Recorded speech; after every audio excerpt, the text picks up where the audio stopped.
Good morning. This is the state of Wisconsin versus Brendan R. Dassey. It's case number 06CF88. Appearances, please, counsel. The state appears by Calumet County District Attorney Ken Kratz, appearing as special prosecutor. Also appearing this morning on behalf of the state is Tom Fallon from the Department of Justice.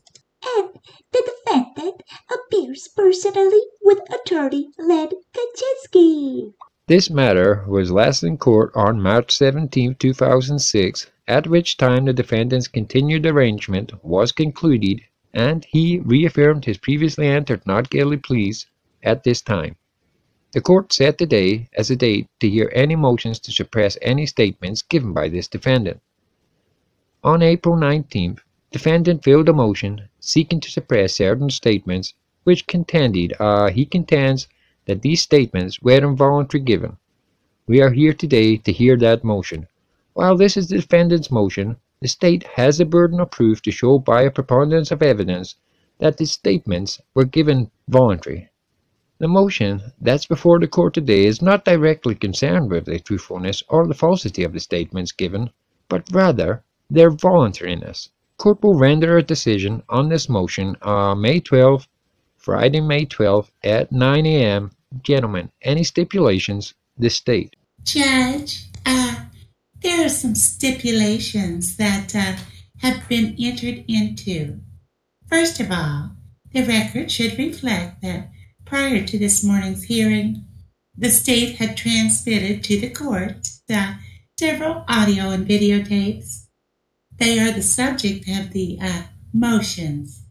Although the state is offering the March 1 admission by Mr. Dassey, we've included those interviews of February 27th, as Mr. Kachinsky included those in his motion. The state is asking, and I believe the court has agreed to accept those audio and videotape statements, to have them marked for purposes of this hearing and to be placed in the record at the conclusion of the court's decision on May 12 to avoid any possibility of pretrial publicity that may adversely affect the fair trial of this and a related matter. It's my understanding that the court has decided to have those matters, or have those tapes sealed. That remains part of the court record. However, without access to the general public. Mr. Kachinsky, is that your understanding as well? Meow. It is, Your Honor. And that applies both to, the tapes, electronically preserved evidence, as well as the written summaries of that evidence, which the court also has. All right, the court will have those marked as an exhibit. It will use the cover letters, one in the case of one from the district attorney or one from Mr. Kratz as the inventory of the exhibit, and one from you, Mr. Kachinsky, relating to the transcript of the February 27th interview. The court will review those documents in camera, which means in chambers. They will not be part of the public record, and I believe that's the understanding we have here. Is that correct, gentlemen? That is, Judge. It's also my understanding that as we sit here this morning, certainly the state and the defense have reviewed the contents of those audio and video representations, and I understand the court has had some opportunity to review those as well. That is correct, Mr. Kachinsky. Any further stipulations? Meow. That is correct. Also, and meow.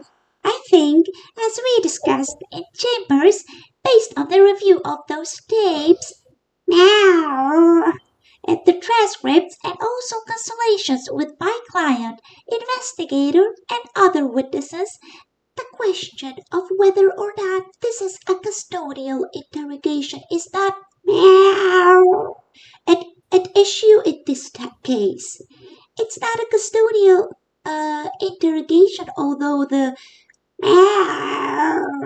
giving of the Miranda rights or failure to do the same during portions of the statements would be relevant in determining voluntariness. So the parties agree that this is not the custodial interview. And are you referring just to the March 1st, or both dates, February 27th and March 1st? Both, Your Honor, because All right. it's not custodial Miranda. We're not required to nor are. So Miranda warnings are not an issue, or Mirandaizing is not an issue here. Neither is the custodial or non-custodial nature of the interviews. All right. Any other stipulations or anything else we should do here, gentlemen, before we start? Not before the hearing, Judge. No. From you, Mr. Kachinsky, anything? No, Your Honor. That's it. Proceed, Mr. Kratz. Thank you, Judge. The state will call Investigator Mark WIEGERT to the stand. Raise your right hand. Please be seated. Please state your name and spell your last name for the record. Mark WIEGERT. WIEGERT. WIEGERT. Mr. WIEGERT, how are you employed? I'm an investigator with the Calumet County Sheriff's Department. How long have you been a police officer? About 13.5 years. And how long have you acted in the capacity as an investigator? 3.5 years. What are your general duties as a Calumet County Sheriff's investigator? To investigate a number of crimes, including misdemeanors, felonies, and a range from burglaries up to homicide. Investigator WIEGERT, were you involved specifically with the investigation into the homicide of Teresa Habach? Yes, I was. Prior to that investigation, have you had specific training and do you have specific experience in interview techniques, we'll call it? That is, interviewing witnesses and suspects? Yes, I do. I've attended numerous classes and trainings on interviews and interrogations. How was it that you became involved in this investigation? I was first notified, I believe it was on November 3 of 05, a missing persons report from one of our deputies, and she requested my assistance in the missing persons report. At that time, when on during that missing persons report, after the vehicle was discovered, at that point, I was appointed co-leader along with Special Agent Asbender from the Department of Justice after the discovery of the vehicle. I was requested by the Manitowoc County Sheriff's Department to head up the investigation. Now, this vehicle, as I understand, was discovered here in Manitowoc County. Is that correct? That's correct. And because of at least a perceived conflict that the Manitowoc County Sheriff's Department had, your agency, the Calumet County Sheriff's Department, was named as one of the lead investigating agencies. Is that right? That's correct.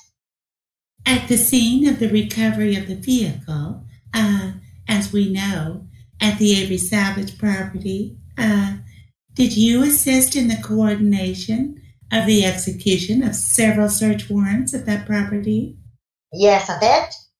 After coordinating that search effort, were you involved in directing the collection, processing, and later request for analysis of physical evidence found upon that property.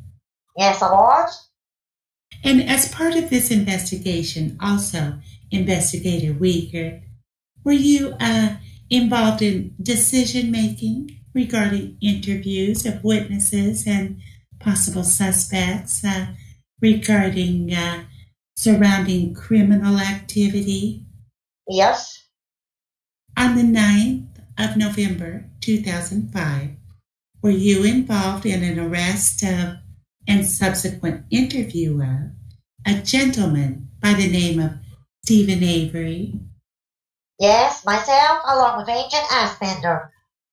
And after that interview, after that arrest, and in fact, after several further days of investigation, did you become aware of Mr. Avery's being charged with offenses, including first-degree intentional homicide?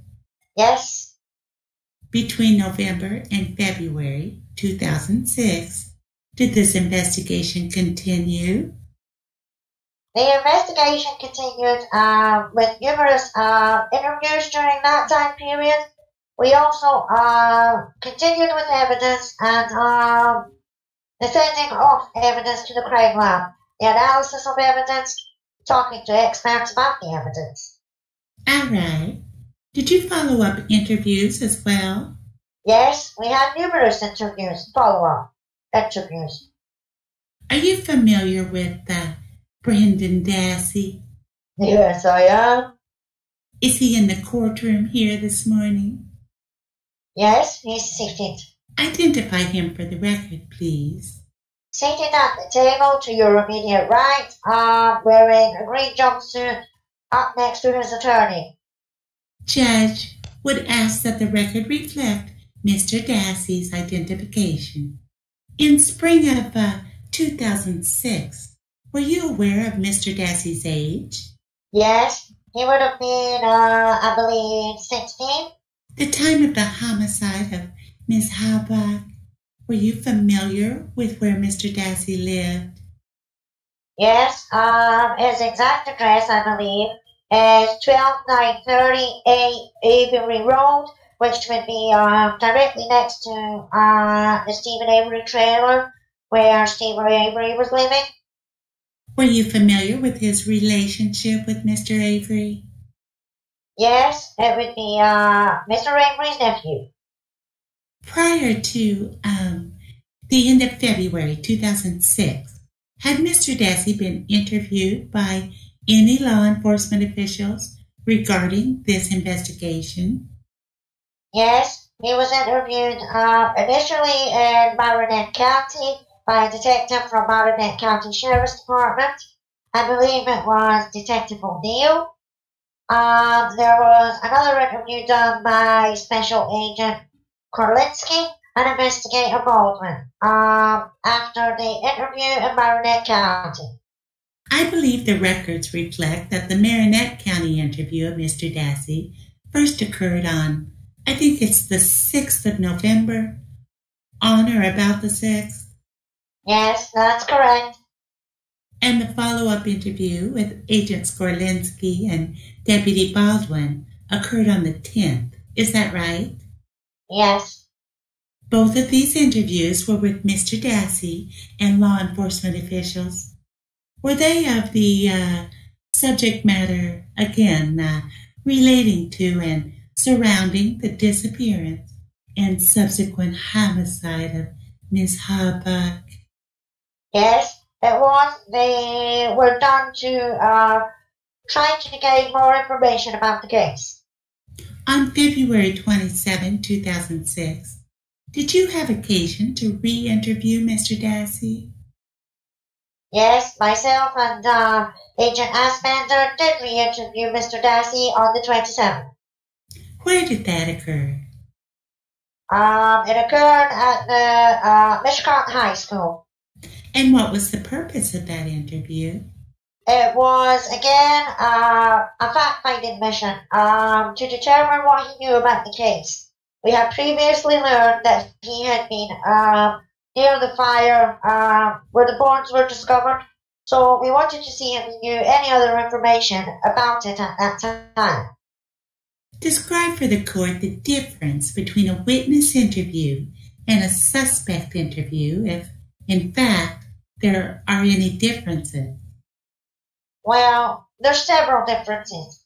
A witness interview basically is when a person is not in custody. They are free to leave. They can stop answering the questions at any time. They're treated as somebody who may have information about a case. Or a suspect interview, sometimes they're not free to go. They're sometimes, more information, that they're involved in something. They're treated as that you already know something has occurred and they are involved in it. That's the difference between the two. So these are different kinds of interviews? Yes. They look different. They feel different? Correct. What is the kind of interview you performed with Mr. Dassey on the 27th of February? It was a witness interview. He advised that he did not have to answer any questions. He was advised that he could leave at any time. So it was a witness interview, not a suspect interview at the time. Fucking liar. After receiving some information from Mr. Dassey at the high school, was it decided to further electronically record the interview? Yes. It was initially audio taped at the high school. After speaking with Mr. Dassey and him providing us a written statement, we decided that we would do a videotape interview of Mr. Dassey. At which time, we did contact Mr. Dassey's mother. She actually came to the school and drove with us to the Two Rivers Police Department where a videotape interview was done of Mr. Dassey. Liar. Now, during the course of, or prior to either of these interviews, was Dassey provided with what's commonly referred to as his Miranda warnings?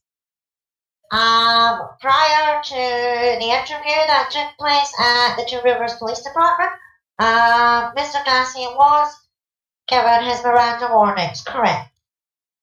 Provided you what's been marked for identification as Exhibit Number 1.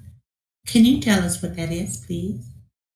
Yeah, it's a copy of the City of Two Rivers Police Department's Miranda warnings form. That Miranda form instructs an individual that you are interviewing that they have a right not to speak with you, that they have a right to have a lawyer present, and those other rights that are enumerated on that form. Is that right? That's right. And those were all read to Mr. Dassey?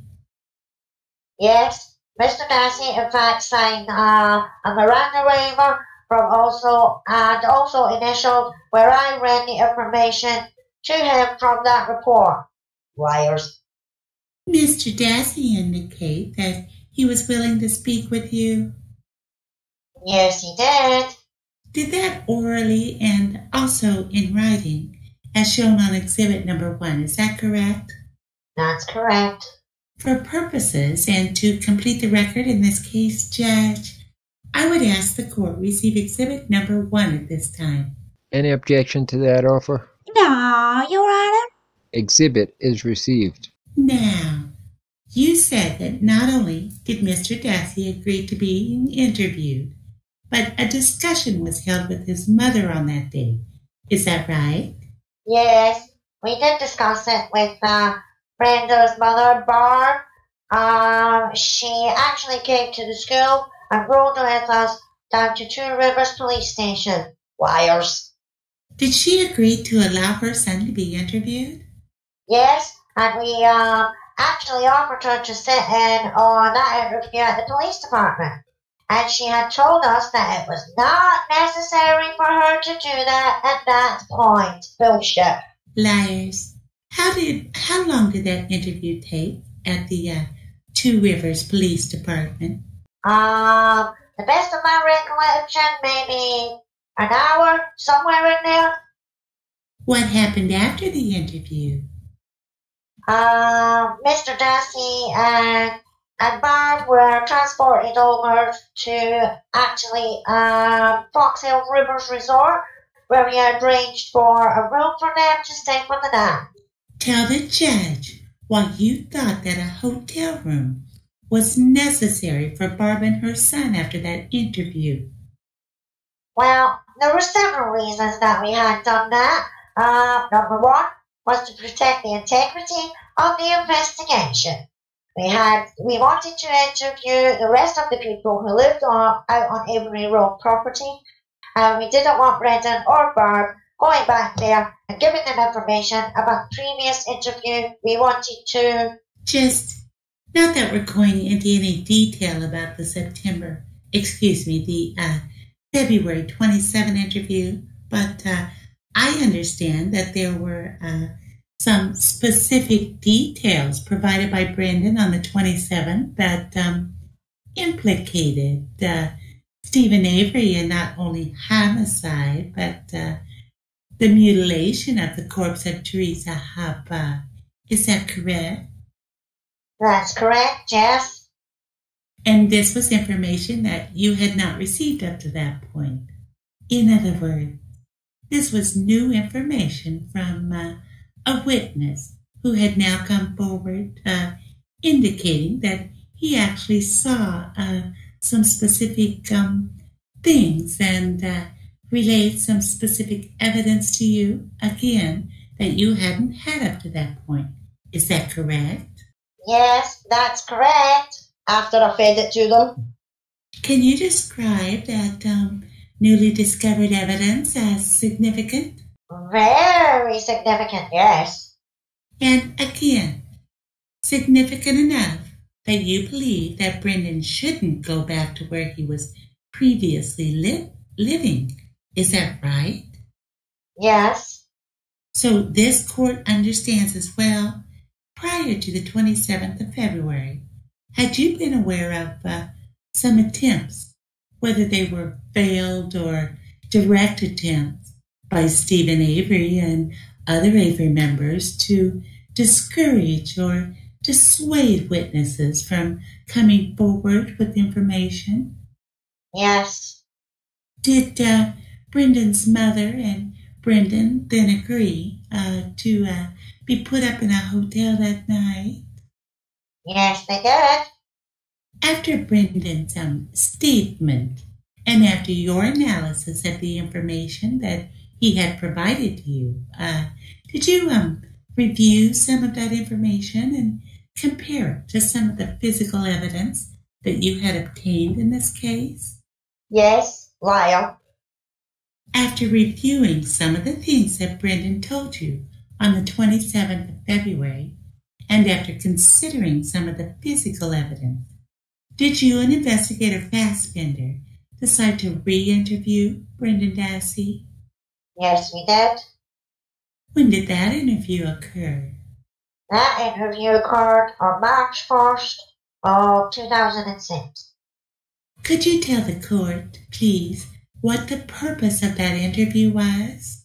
Well, we had, after the initial interview that Mr. Fassbender and myself conducting on Brendan, there were discrepancies in his story from previous interviews, as well as the purpose of that interview on the first again was to try to have Brendan come forth with the truth and tell us exactly what he knew. It appeared that there was more things that happened there than Brendan admitted to knowing about. Liars.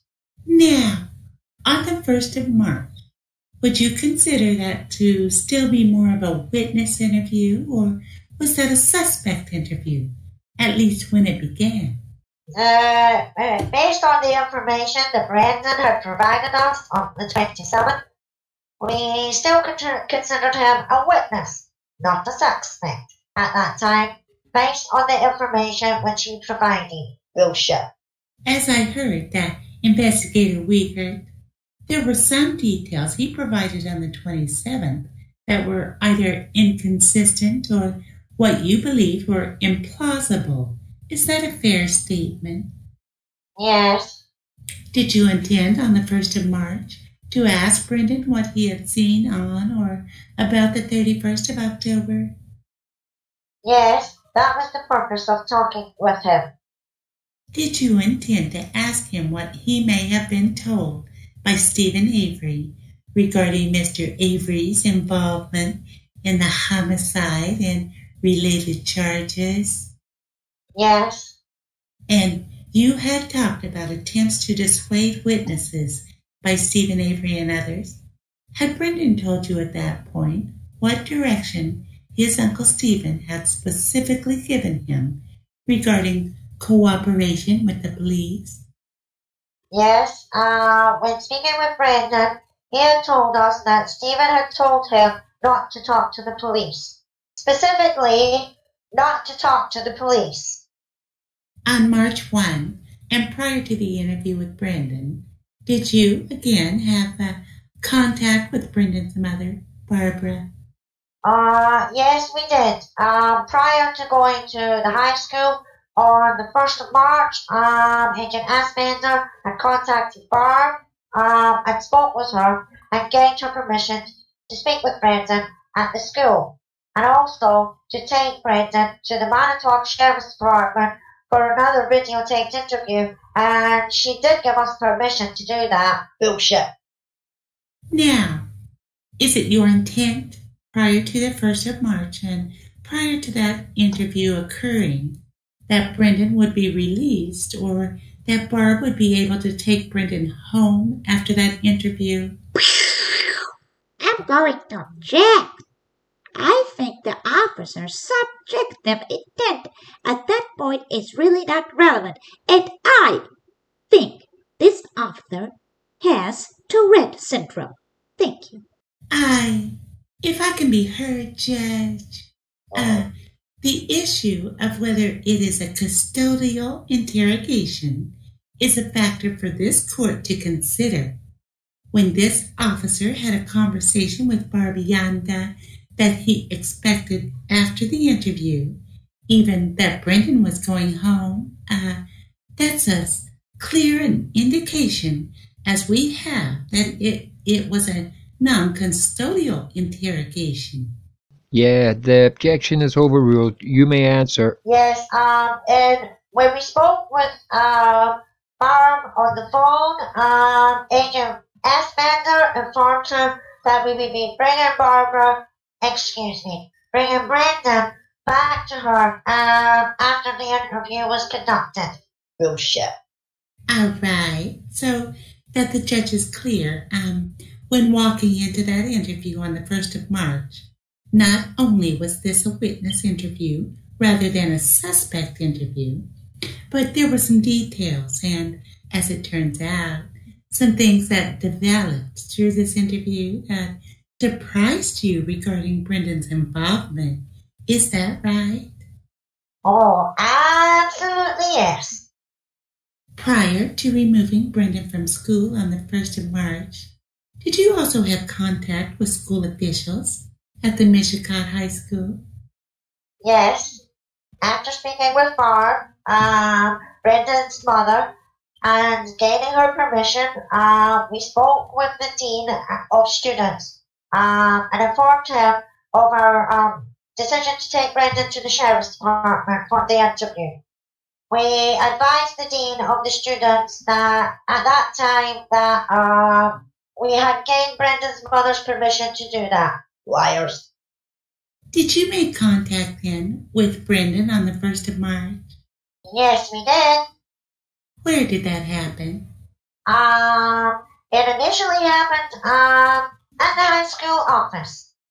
And we had asked Brendan at that time if he would be willing to go with us to the Manitowoc Sheriff's Department to do another interview. And again, we told him that it was going to be a videotaped interview, and he agreed to that. While in the squad car, by the way, whose vehicle did you take? We had taken Special Agent Aspender's unmarked squad car. All right. And we call it a squad car. But does it look like a police car? No, it doesn't have any lights on it. It's got regular license plates on it. You can get in the back seat. You can get out of the back seat. The doors are not secured from the inside. It's just like a regular car. While in that regular car, where was Brendan seated? Brendan was seated in the back seat of that car. Was Brendan handcuffed or otherwise restrained? No, he was not. Were the doors locked? No, they were not. While Brendan was with you, was he advised that he was not in custody and that he, in fact, was free to leave? Yes, he was. Were any guns brandished? In other words, did you take out your weapon, show your weapon to Brendan, or point your weapon at him? No. As a matter of fact, both my weapon and, I believe, Agent Aspender's weapon were covered by jackets, so... Prior to having Brendan step into Special Agent Fassbender's vehicle, was he frisked? No, he wasn't. What is a frisk? A frisk is when you pat somebody down to check them for weapons, to make sure that they don't have carrying anything that can harm either the officers or the person that we're frisking. We generally do that when somebody's in custody.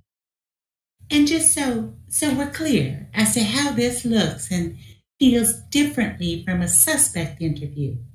If you have a suspect and you take him into custody and you're putting him in the back of your squad car, is that person frisked? Absolutely. I mean, anytime you take somebody into custody, it's basic police work. You always frisk them, and that was not done on that day. That didn't happen with Brendan. No. But in a squad car, you still advise Brendan of what's commonly referred to as his Miranda warnings. In other words, the same warnings that were provided to him on the 27th. Is that correct? Yes, we did. Read him his Miranda warnings from our Miranda warnings form. And that was when we started the audio tape, also in the squad car. I show you what's been marked for identification as exhibit number 2. Can you tell us what that is, please? Yes, the Calumet County Sheriff's Department's warning and waiver of rights form. And were those the same rights that were read to Brendan on the 1st of March? Yes, they were, but he didn't have a clue. That document appeared to be true and accurate document, or a copy of the same document that you read to Brendan on the 1st of March? Yes, it is. Again, informing him that he didn't have to talk to you, but he had the right to have a lawyer. He could stop questioning any time, and those other commonly given Miranda warnings. Is that right? Yes. Brendan seemed to understand those warnings. Yes, Brendan indicated he understood them, and he signed the form, and he also initialed where I read to him from that form. Bullshit. By the way, either on the 27th or on the 1st, did Brendan express to you any difficulty in understanding either his rights or the questions that you were asking him? No, as a matter of fact, one of the questions are, do you understand these rights? And he indicated he understood them. Sure he does. And again, on exhibit number 2, Brendan waived those rights and signed that form. Is that right? Yes, he did. He agreed to answer your questions, both without the assistance of an attorney, again in the squad car, and also, I'm fast-forwarding just a little bit, but You renewed or refreshed those rights when you eventually got to the Manitowoc Sheriff's Department. Is that right? Yes. And again, Judge, for purposes of this hearing and to complete the record, I'm asking the court to accept Exhibit Number 2 at this time. Any objection? No, Your Honor. The offered exhibit is accepted. Received. You said that in the squad car, you began electronically recording your interview or your meeting with Brendan. Is that right? That's correct. And it was audio taped, at least in the beginning, from the squad car? It was audio taped from the point we got in the squad car all the way till we got to the sheriff's department. Actually, we made a stop along the way. We stopped at his house to collect some things and then went from his house to Manitowoc Sheriff's Department. And the entire time, it was audio taped. And so that the court and everybody else is aware and clear from the time that you made contact, then, with Brendan in the squad car until the entire interview process was completed, this whole event was electronically recorded. Is that right? Yes, that's correct. There wasn't any break in the action? Wasn't any opportunity for you to discuss or to have conversations with Brendan that weren't electronically recorded? Is that right?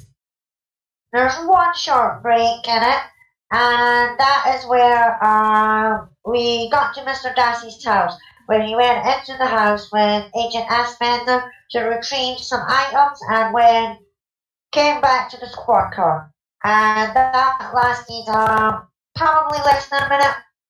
That's the only time. Other than that, everything was recorded. Okay. And so that everybody else and the judge is clear, was there any interrogation, interviewing, or questioning of Brendan that occurred during that time other than as related to picking up, I think it was his jeans that you were picking Yes. up? Is that right? Yes. All right.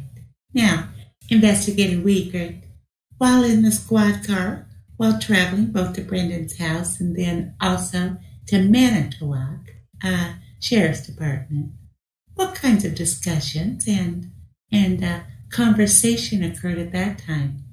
It was mostly small talk, as what I recall, we had a snowstorm maybe a week prior to that. I know we talked about the snowstorm. We had talked about whether Brendan had to go to school that day of the snowstorm.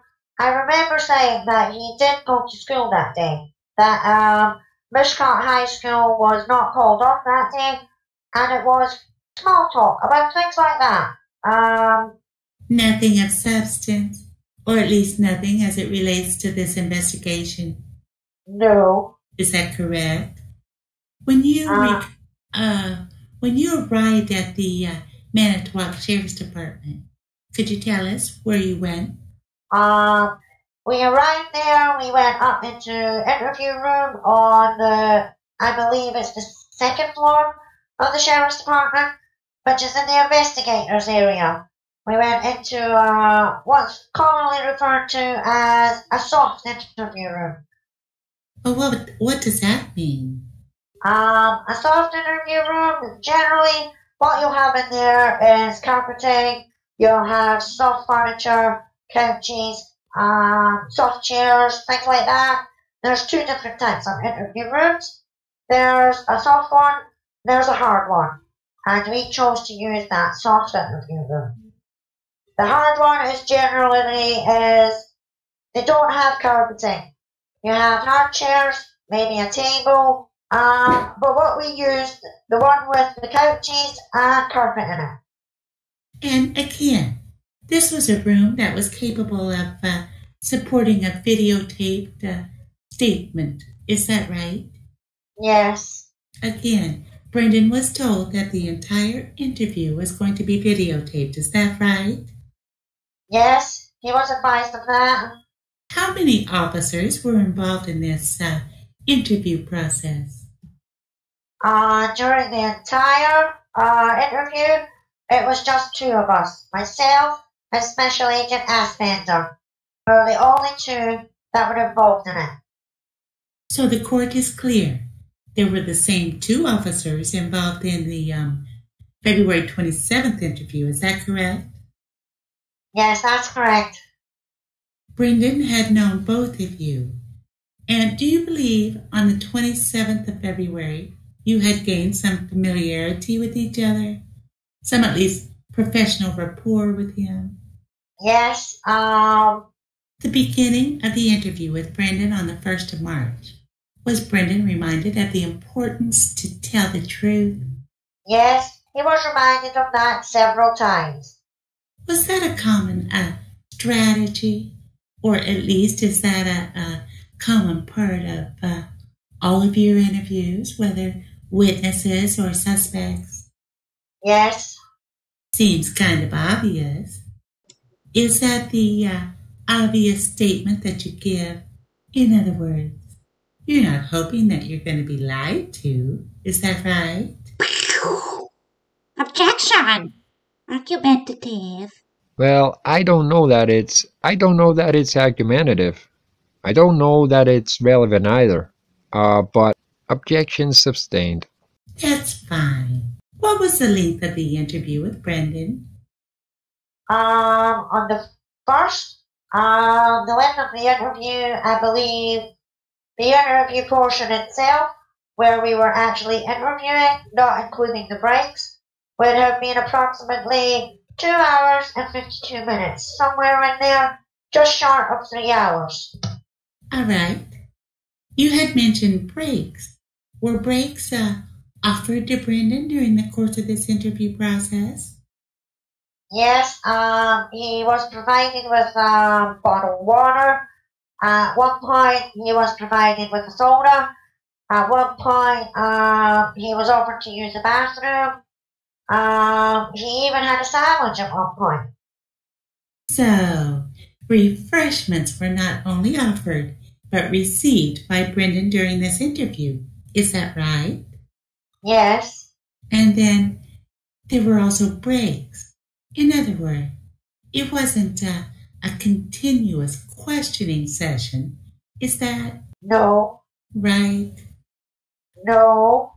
I think we mentioned, at least we touched on it briefly, that during the initial portions of the interview, Brendan was reminded of his Miranda warnings, reminded of his opportunity to have an attorney present.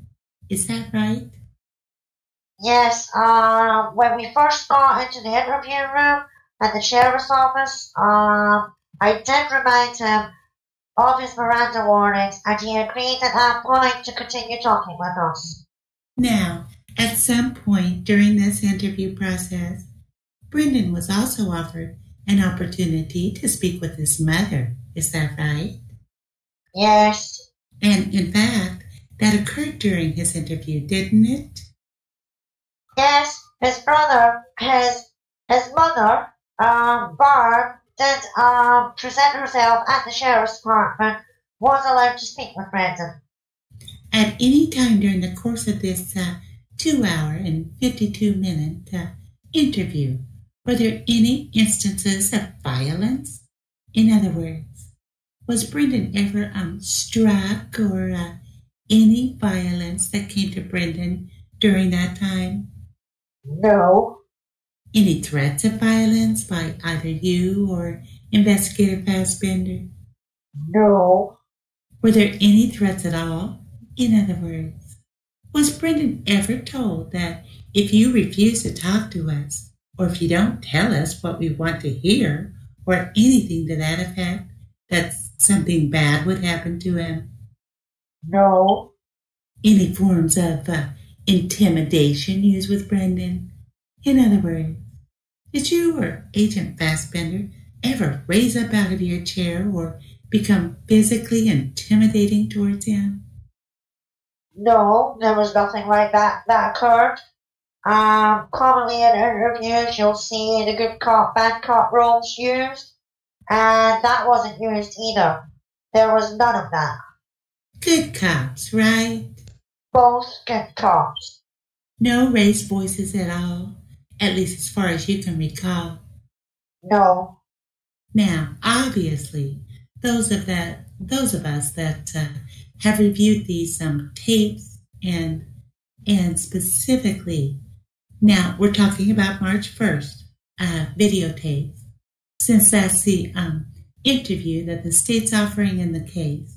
There were points when Mr. Dassey provided you with information that you believed was either not truthful or wasn't the whole truth. Is that a fair statement? Yes.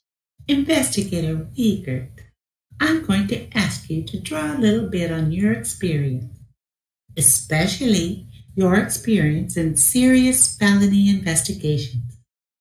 Is it unusual for suspects in serious felony investigations to perhaps minimize their involvement or not tell you the complete story or the complete truthful story the first time that you go through that version? No. Pardon me. No. It's common. And more serious, in my experience, the more serious the crime, the more that it takes for them to tell you that. And they'll give you a lot of untruths initially, and usually the more serious the crime, the more of that you will have. So, interviewing suspects, at least on serious cases, it's a process. It takes a while. Is that right? Yes.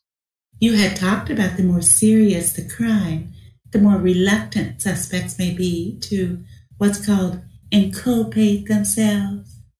What that means is that they're more reluctant to confess or to tell you that they were involved. Is that right? Yes, that's correct. The subject matter of this interview included homicide. Is that right? Yes. It included rape. Yes. Included some very serious, in fact, perhaps the most serious charges we have in the state of Wisconsin. Is that right? Yes, I would say so. Investigator WIEGERT, during the course or prior to Mr. Dassey's explanation to you about his involvement in these crimes, his involvement in the homicide and related cases, were there any specific promises made to him to encourage his cooperation? No, he was never promised anything. Any promises of leniency? No. Any promises of specific charges he'd be facing if he made statements to you? No. Any promises of specific sentencing recommendations that the DA's office might make at the conclusion of the case? No. You did suggest, Investigator WIEGERT, at one point that he'd feel better once he, in essence, got this story off his chest. Is that fair? That's correct, yes. You believe that to be a true statement? Yes. One of the specific statements, and I know that Mr. Kachinsky included this in his motion, was that investigators had agreed if Brendan was honest, if he was cooperative and truthful with you, that investigators would, I think the term was, go to bat for him during this process. Is that right? Yes, we did say that. Was that a truthful statement as well? Yes, it was. Were you willing to do that at the time? We were, and we did. Bullshit. And in fact, just so the court understands, after Brendan indicated his involvement in these cases, you and Investigator Fassbender met with me. Is that right? Yeah, we did, yes. To share the details of Brendan's cooperation with me? We did. Did you advance your opinion to me that Brendan should be provided with some credit, at least as compared to perhaps other actors in this case that haven't taken as much responsibility, that he should be given some credit for his honesty and his remorse. Yes, we did. So the statement that we'll go to bat for you not only was a true statement before the statement was given, but in fact was fulfilled or followed through by investigators. Is that right? Yes. Investigator WIEGERT, prior to the March 1 interview process, you had, I think, previously mentioned that some physical evidence had been examined and some findings had been made by some experts in the case. Is that right? That's correct, yes. Had you determined a reasonable idea of who was involved in the homicide and surrounding crimes regarding Teresa Habak? Well, based on the evidence that we had collected and the evidence that we had examined, and in speaking with the experts who were involved with the examining that evidence, we kind of had a good idea who was involved and a basic idea of what had occurred on October 31, yes. And just so this court is aware, and those that might be listening to it, much of the physical evidence that you had obtained at that point had not at that point been made public. Is that right? That's correct.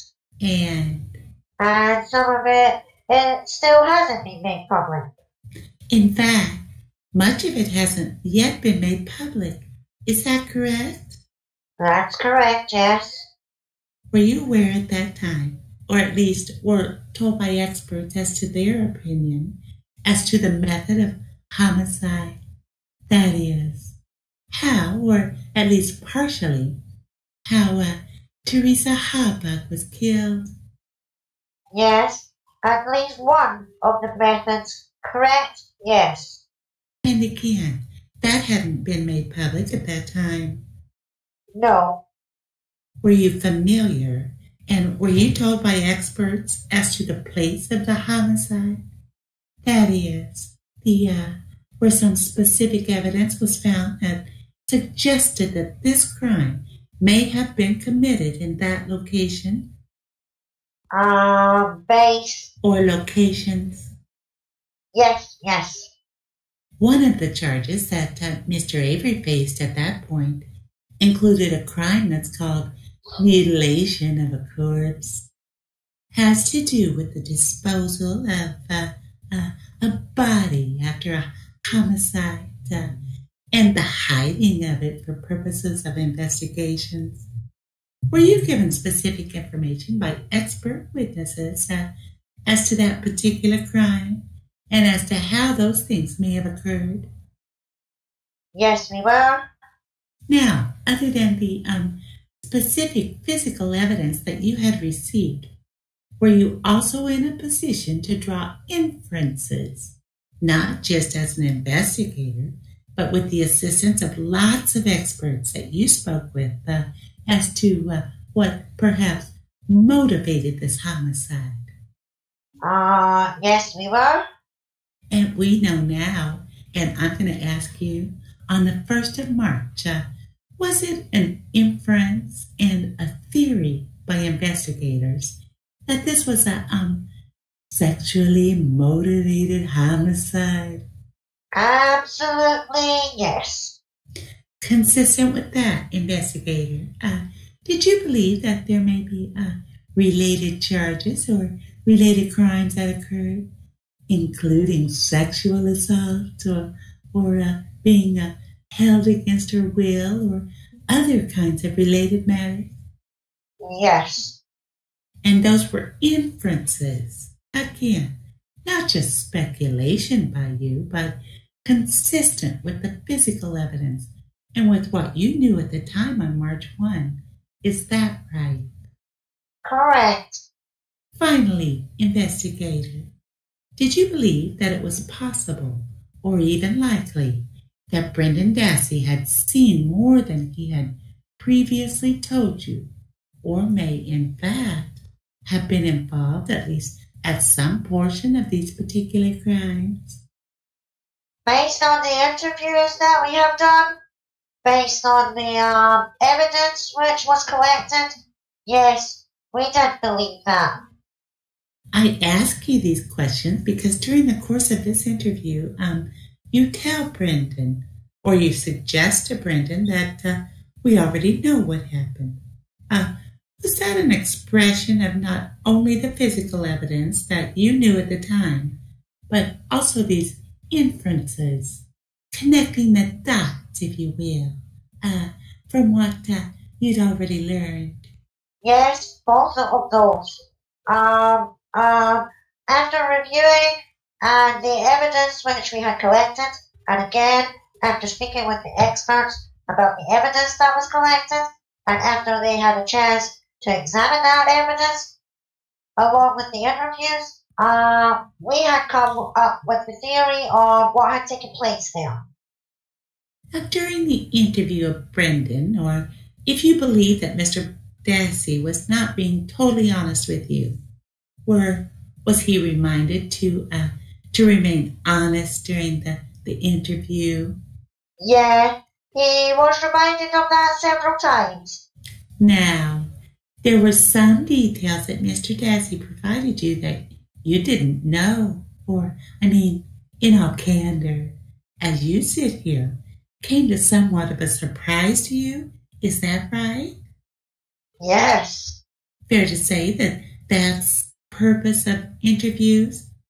That is, to find stuff out that you don't know yet? Absolutely. That's why we interview people. Now, Investigator Wiegert, to ensure the accuracy or truthfulness of information you're receiving, sometimes from either witnesses or suspects, there's a tactic or a strategy which includes providing deliberately false information. That is, providing information about the case that you very well know never happened, that it didn't happen. Are you familiar with that strategy or tactic? Yes. Was that employed in this case? Yes, it was. And could you describe for the court why that was used and what results you got there from? Well, the reason you do things like that is to see if the witness is going to go along with the false statements, or if he's going to stop you and correct you. And when we did that with Mr. Dassey, when we gave him false information, he would deny it, stop us, and he would correct that information. And that's the purpose, is to make sure that he's not just going along with everything we're saying, and to see that he is telling us the truth. And we did that. So that could be more specific, and at least what this court has to determine what's called demonstrating a free and unconstrained will. If you tell somebody something that you know didn't happen in this case, just so the court understands, and if there's anything secret about this, you had told Brendan that you believed Teresa had a tattoo on her stomach. Remember telling him that? We did tell him that. You knew that not to be true, isn't that right? We knew that not to be true, correct.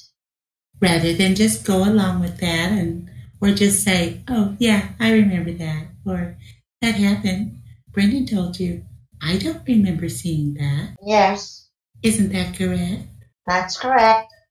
Then, when you provided with, on a couple of occasions, false statements or things that you knew didn't happen, Brendan was able to resist those suggestions, or to resist your attempts to just get him to go along with stuff. Is that right? Objection! Leading question. I'm not sure how else to ask it, Judge. Yeah, the objection is sustained. It's a leading question. Can you reframe it in a non-leading way? I can certainly try, Judge. Was Mr. Dassey able, or did he demonstrate the ability to resist these suggestions? Yes, he did. At one point, you had suggested to Brendan that we know that the gun that was used in this case was in your hands. Do you remember suggesting that to him? Yes, I do. Was he able to resist that suggestion? Yes, he did. He indicated to us that the gun was never in his hands. So, any suggestions then that he just went along with whatever it was you were trying to tell him, or that you were putting these words in his mouth, you believe that to be false? Is that... Objection! Argumentative! Asks the witness to invade the province of the court. Well, the questioner is, in effect, testifying here. The objection is sustained. Can we move? I think I see where you've gone and where you're going. Can we move on? We certainly can, Judge. I'd be happy to. Finally, Investigator Wiegert, at any time during this interview process, did you employ overly leading questions?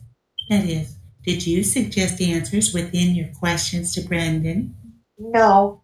For purposes of this hearing, Judge, that's all the questions I have of the Investigator Wiegert. All right, Cross. Investigator Wiegert. Meow. You're aware, as a result of your professional experience, that there was a decision by the Wisconsin Supreme Court in July of last year that required that suspect interviews of juveniles be recorded electronically. Is that correct? Yes. And is it correct that after that decision came down that you complied with the decision and you electronically record questioning of suspects when they're juveniles, correct? Yes, we do. Juvenile is defined for purposes of that particular decision as being those under the age of 18. Is that right? Yes. And I think, and Mr. Dassey was a little bit over the age of 16 at the time of the interview of February 27 and March 1st, 2006. Is that right? Yes. Now, it's also not required, however, that interviews of juveniles, where the juvenile is simply a witness to someone else committing a crime, be recorded. Is that correct? That's correct. No. And in fact, if an interview of a juvenile occurs, for example, near a crime scene or in their home or something like that, and they're not a suspect in an offense, those typically are still not recorded. Is that correct? I would say that's typically no. We record a lot of interviews, whether they're interrogations or not. With juveniles now. And that's just to be cautious so that in case an interview changes its character that you're protected and in compliance with that court decision. Is that right? That's correct, yes. Now, you've indicated that between the time of Mr. Dassey's first interview with law enforcement regarding this case in November of 2005 and February of 2006, that he was someone that you thought would be of interest and might provide more information than he had originally provided. Is that right? That's correct. And in fact, shortly before the February 27, 2006 interview, you had some information that Mr. Dassey may have revealed some details involving the offense to a relative of his. Is that right? Yes. And it was within a day or two of that you arranged this February 27 interview, is that correct? Yes. Now, the information that you had specifically from a relative of Mr. Dassey's was that he had seen body parts in a bonfire near his residence. Is that correct? Along with that, he had been losing weight and crying a lot. Sure. He was emotionally upset, disturbed, something to that effect. My understanding. Now, knowing that there is some information that Mr. Dassey was aware of the destruction of a human corpse by fire, led you to at least suspect that he might have been involved in the disposal of that corpse in conjunction with Mr. Avery. Is that right? Yes. And in fact, that's the reason why you decided from the beginning of the February 27 interview to audio tape it, correct? No, I would disagree with that. It was, to protect him, to protect us, because of the enormity of the case. We did not want to make any mistakes in this case, and that was the primary reason that we decided to do that. Now, during the course of the February 27, 2006 interview, then at Michigan High School, Mr. Dassey gave information regarding some observations he'd made of human body parts in a bonfire or near his residence on Avery Road. Is that correct? Near his residence? Yes. And when Mr. Dassey told you that during the interview at Michigan High School that led you to believe that he, at a minimum, might have been involved in helping Mr. Avery in some way dispose of the corpse of Mr. Teresa Halbach. Is that right? Well, led us to believe that he observed, her body in the fire. We didn't know at that point whether he had anything to do with helping get the body in the fire. But you knew, as a result of your experience, that frequently witnesses to events like that might initially not tell you all the information they knew, and there might be more that Mr. Dassey knew about the disposal of body parts that what he had initially provided at the high school. Is that correct? Yes. And that's the reason why, one of the reasons why, when you got over to the Two Rivers Police Department, you read him his Miranda rights. Is that correct? Again, because of the enormity of the case, is the reason that we read him his Miranda rights, and to protect him as well. Liar! Now, the Miranda rights that you read to Mr. Dassey did not include any reference as to what offenses, if any, you suspected him of. Did they? No. And in fact, the standard Miranda warnings don't contain any sort of warning to a suspect of the offense that you believe someone may have committed before you do the interview. Is that correct? That's correct. Now, when you did the videotape interview at the Two Rivers Police Department, Mr. Dassey basically told you the same information he told you over at the high school earlier that day. Is that correct? Essentially the same, yes. Now, you've indicated today that the reason you set up the motel room at the Michigan Hills Resort was because you wanted to protect the integrity of the investigation. Is that right? As I had started explaining earlier, there were two reasons. That was one of them, yes. Okay.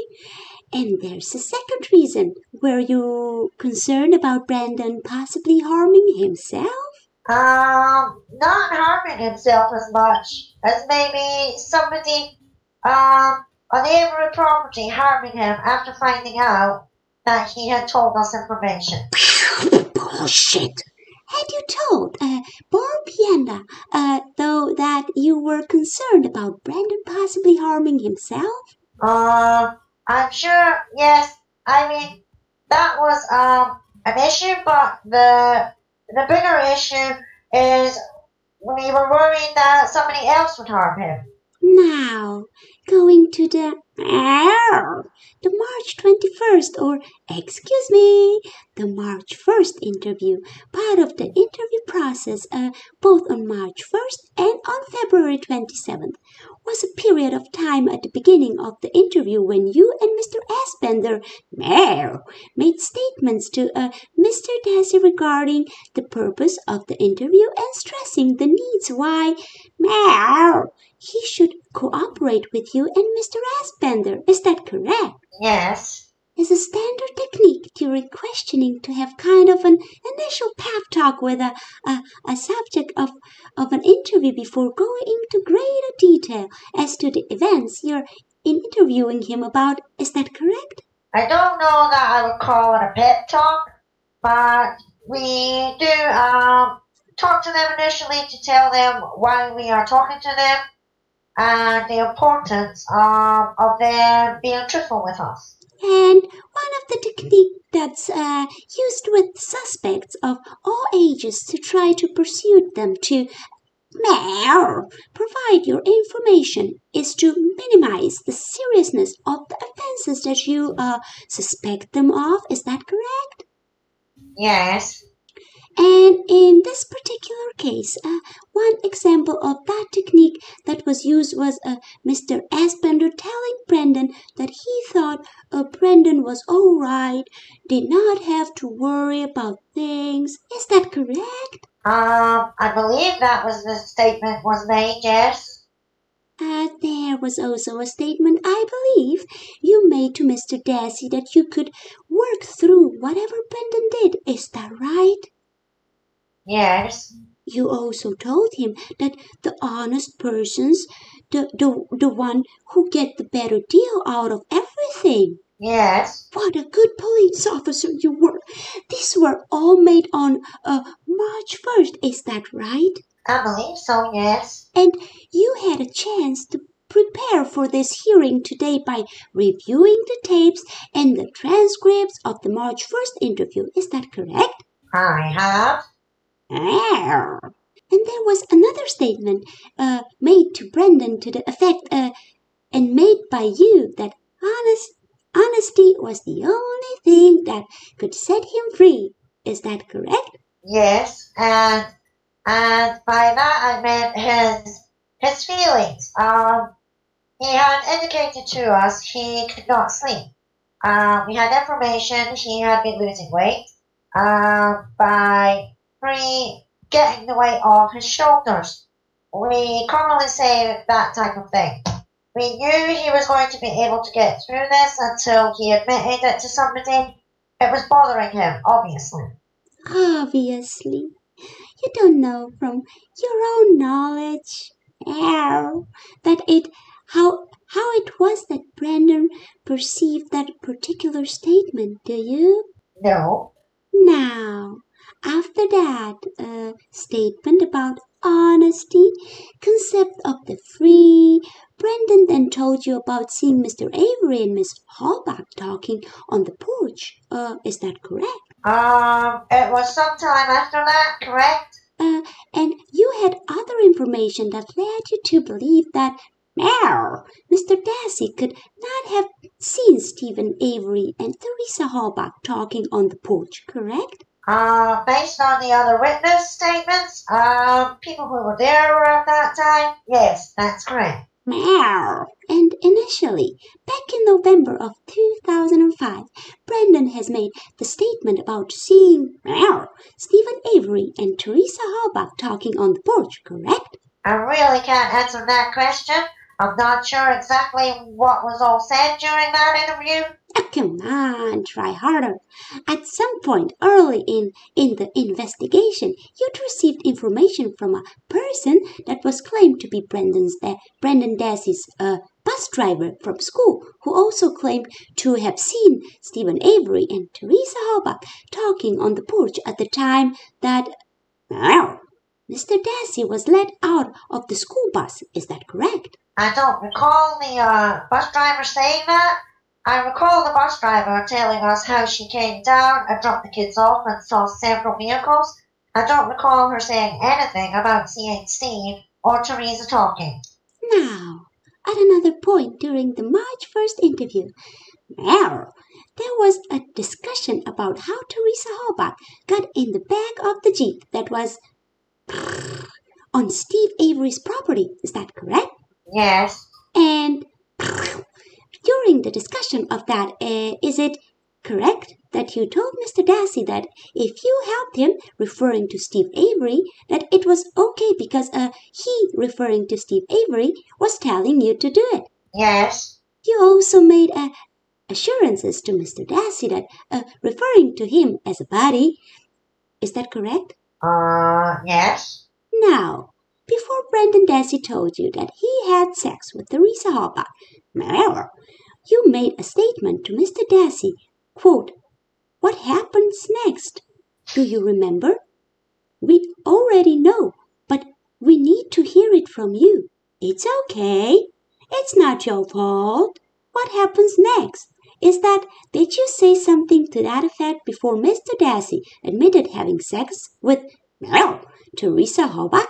Yes. But as a matter of fact, is it correct that you really had nothing at that point other than a theory that Mr. Dassey had been involved in a sexual assault? In regards to the sexual assault portion, yes, that's correct.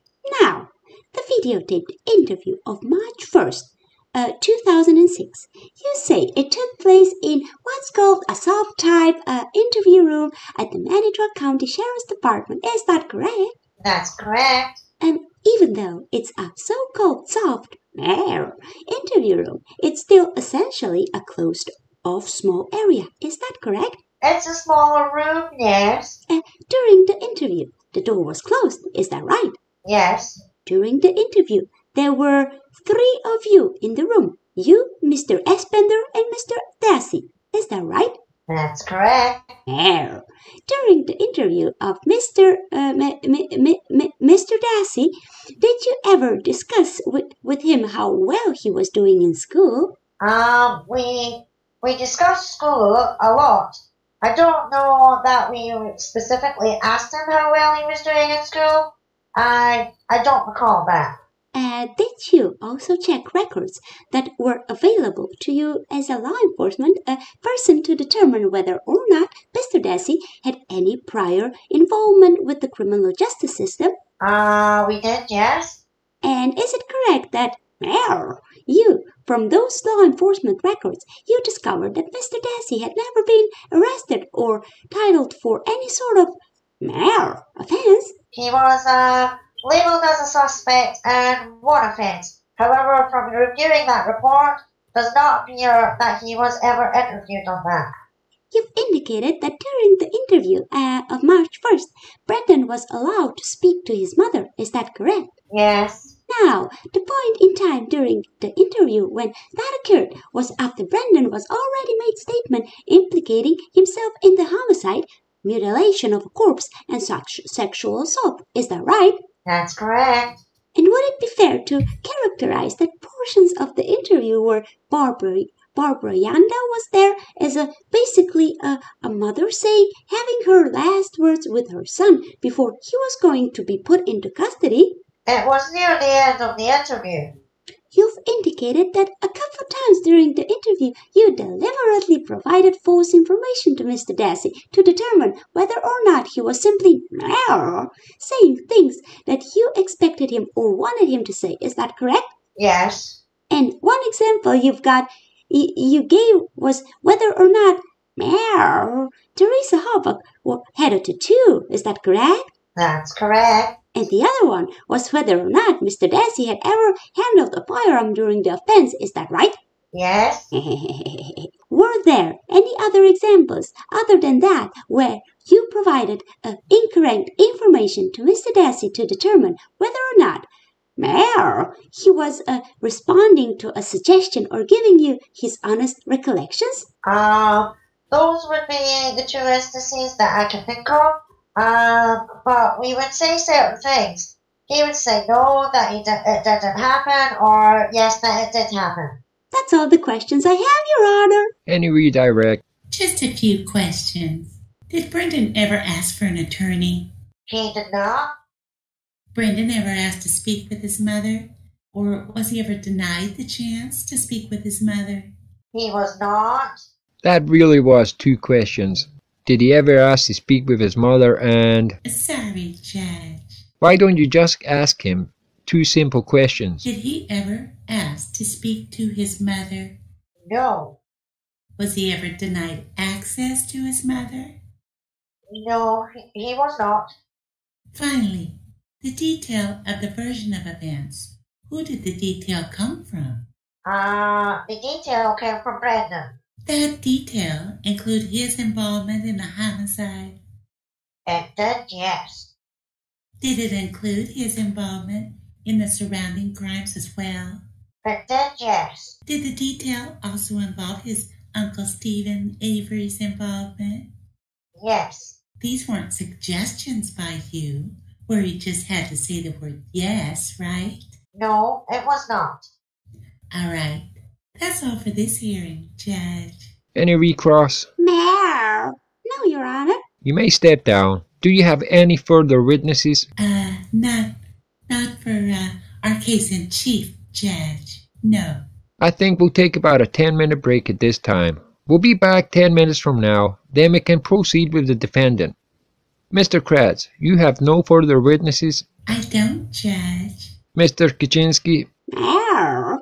Yes, we'd call to the stand Barbara Yanda. Would you raise your right hand? Please be seated. Please state your name and spell your last name for the record. Barb JANDA, JANDA.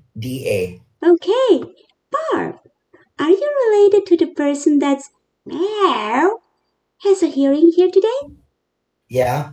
And what's your relationship to Brendan Dassey? He's my son. And when was Brendan Dassey born? October 19th of 89. As of February 27 and March 1st of 2006. How old was Brendan? 16. What school does Brendan attend? Mishkat High School. How long had Brendan been attending school as of February and March of this year? In Mishkat? Yeah, right. I moved out there in 2001, so what would be 2001? Oh, now, have you always had a physical placement of Brendan Dassey? Yes. Were you married at some point to Brendan Dassey's father? Yes. Did that marriage terminate? Yes. When did that marriage terminate? 92. Now, as Brenda's parent, have you been apprised from time to time to his progress in school? Brendan's a very slow learner. I mean, his grades are really, really bad. Oh, has Brendan been subject to psychological testing in school? He had some testing done. Is Brendan in regular classes in school?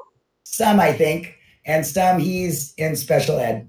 Now, in connection with the motion that we're bringing in this particular case regarding Brendan Dassey's statements to law enforcement officials, are you aware that the issue of his school performance was going to be part of the motion? Yes.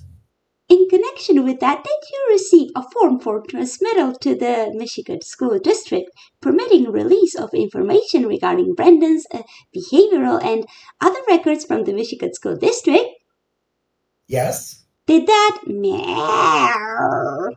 authorization for release of information include a release of information not only to me, but also to the court? Yes. And do you reaffirm your willingness to permit that information to be released so that this motion can be fairly decided by the court? Yes. Can you give me some longer answers? Sorry. Your observations of Brendan's personality. Have you been able to make any observation regarding whether or not, he's someone that responds readily to suggestions from others? Usually he does. He's a very shy boy. He doesn't say too much. Meow. Have you been able to make any observations regarding Brendan's level of self-esteem or assertiveness? Not really. That's all the questions I have. Cross, if any. Barb, you remember that since this case began, that Brendan has been subjected to some questioning by police officers. Is that right? Yes. In fact, you have to speak up just a little if you can, please. In fact, your whole family, you, your other sons, other members of your family have also been questioned. Is that right? Yes. And that questioning has occurred, really, since the time that search warrants were starting to be executed sometime after the 5th of November. Does that sound about right? Yes. And that's really continued through, well, March 1, when Brendan was interviewed by these officers. But it's maybe even continued after that. You've talked to police after that as well. Is that right? I think so. When officers had sought to interview Brendan or your other son, Glen, as an example, would you provide them with permission? Allow them to interview your sons? My two older ones, they're old enough to do what they want. Blaine, they talk to, so I usually went along. And with Brendan, they more or less didn't want me in there. My question, though, my question to you, Barb, is you had, at least up until March 1, attempted to be cooperative with law enforcement efforts to interview not only yourself, but other family members. Is that right? Yes. Now, until March 1, were there any questions of threats or promises or intimidation, either to yourself or to your sons, that you knew about that made you want to stop cooperating or stop the interviews with your family? No. So, as far as you knew, officers were respectful. I know the questions were hard and the topic was difficult to talk about, but you understood that they were doing their job and they were trying to be respectful to you and your family. Is that a fair statement? Yes. Okay. And prior to March 1, did Brendan ever complain to you how he was treated by any police officers prior to March 1? Not really, no.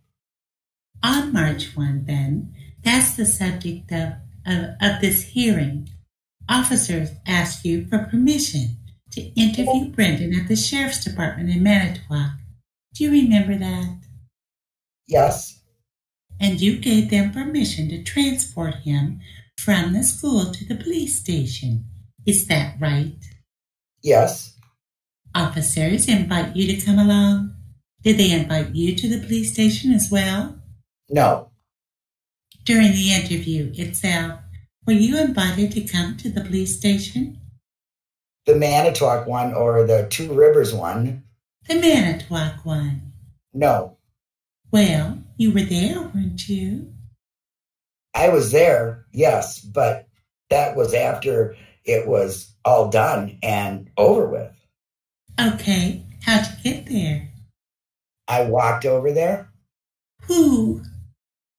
The day that they took him from Manitowoc, I was at the courthouse because I was getting a divorce that day. Okay, so rather than being invited, you just happened to show up at the station, is that right?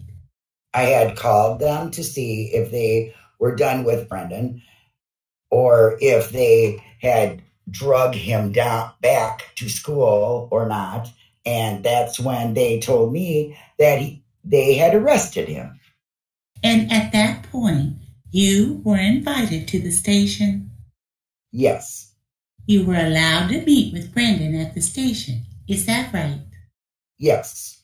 And you were informed at the station that what Brendan had told them, that is, his involvement in these crimes.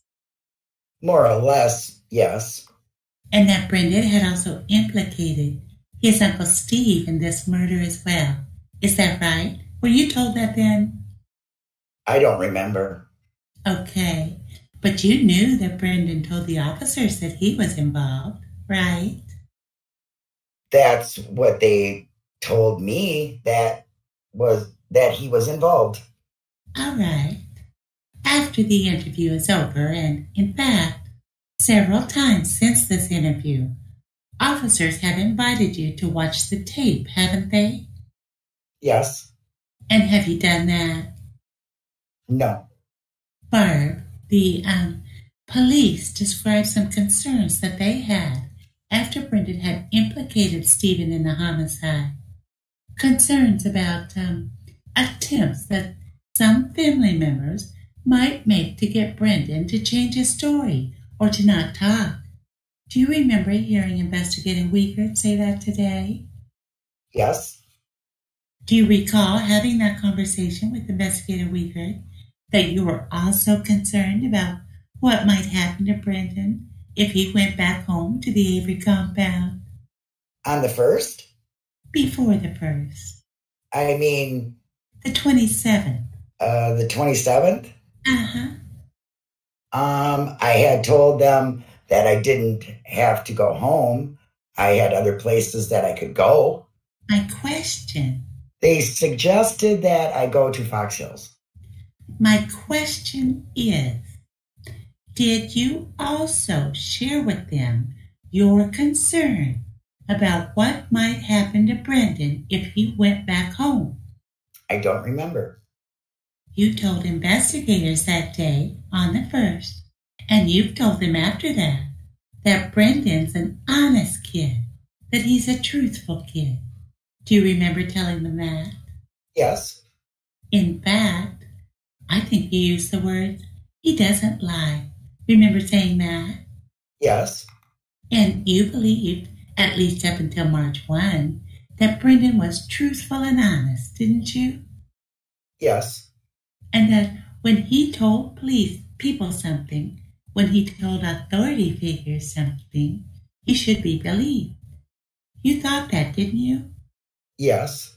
Counsel, I'm going to stop you there. I understand the purpose of your question, but this is a hearing on voluntariness. We're not the truth, the factual truth of what was or wasn't uttered there is not the subject of this hearing. So where are you going with this line of questioning? Well, Judge, the suggestion will be that he was threatened or coerced or promised to say something that he either didn't want to say or that there were problems within that.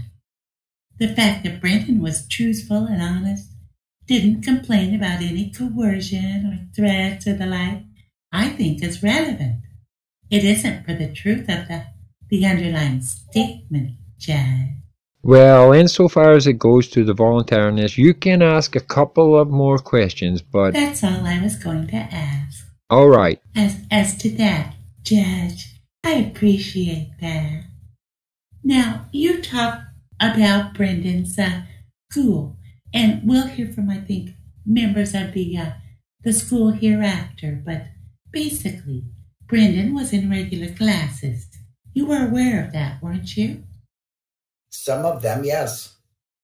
Brendan was in the process of getting his driver's license, wasn't he? Yes. You have to answer a little louder, please. Yes. And to get your driver's license, you have to take some tests. Is that right? Yes. And you, I think, if I remember correctly, have to have a parent sign for you that indicates that this is a person that is smart enough to get their driver's license and makes good enough decisions to get their license. Did you have to sign something like that? At the motor vehicle, yes. All right. And you, in fact, thought at that time, back in the fall, that Brendan was mature enough to drive an automobile, didn't you? Yes. You thought he was bright enough, that he was smart enough to understand what went with driving an automobile, didn't you? Yes. Was Brendan on any kind of medications at the time? No. To your knowledge, was Brendan intoxicated or otherwise impaired when he spoke with the law enforcement officers? No. You have a computer at home, is that right? Yes. Brendan have access to that computer? Yes. Brendan was able to use that computer, to use the internet, and otherwise operate that piece of machinery. Is that right? Yes. Do you know if Brendan had any email accounts? If he would use the email? I couldn't tell you. Send messages or instant messages or anything like that? Did you know? MSN. If he did that or not? That's about it. MSN. And send instant messages? Yeah, I think that's what it's called. Yeah. And that's communicating with other people. That's actually typing or writing answers to questions and communicating. Yes. You're aware of that, aren't you? Yes. And Brendan's able to do that, isn't he? Yes. You believe Brendan's able to remember things that happened and tell you what happened? Like when you'd ask what happened at school today, would he answer those questions for you? Yes. Was he able to observe things, to process them, to understand them, and then to tell you at least about what happened? That's all true, isn't it? Yeah, it takes him a while, though. Okay. Well, he's not ever been diagnosed as being incompetent or not understanding what's going on in his surroundings, has he? No. You're aware that Brendan also gave a written statement to the police about some of his involvement, some of the things that he had seen in this case? I guess so. You don't know? Not really. I don't know too much. All right. At school, would Brendan have to write things out, whether it was homework or some papers or theme papers? Or at least homework was in a written form for Brendan. Isn't that right? Yes. He was able to do that. Honestly, I couldn't really tell you because he never brung any homework home. Finally, Miss Janda, March 1, after the interview, was it your expectation that Brendan would be coming home with you? In other words, did the officers believe that after the statement was given, you'd be able to take him home with you? Objection! That asks something that this witness would have no knowledge as to what the officers believed. She might know what the officers told her. I can rephrase that, Judge. Please do. Did the officers tell you that after the interview that Brendan would be going home with you? Yes. Did they also tell you that it was because of his admissions, because the details that he gave that day, that he couldn't go home, that they weren't going to allow him to go home? Yes. Thank you, ma'am. That's all I have, Judge. Any redirect. Yes. On March 1st, had the officers contacted you before they removed Brendan from Michigan High School to take him over to the Manitowoc County Sheriff's Department for an interview? Yes, they did. And was that the time when the officers told you that they expected that Brendan was going to be coming home after the interview? Yes. And then, later on, when they contacted you after Brendan had made some admissions regarding involvement in the death of Teresa Halbach, is that when they made the contrary statement that they were going to arrest him and he would not be coming home? Yes. That's all I have, Your Honor. I have nothing further. Thank you, Judge. You may step down. Meow.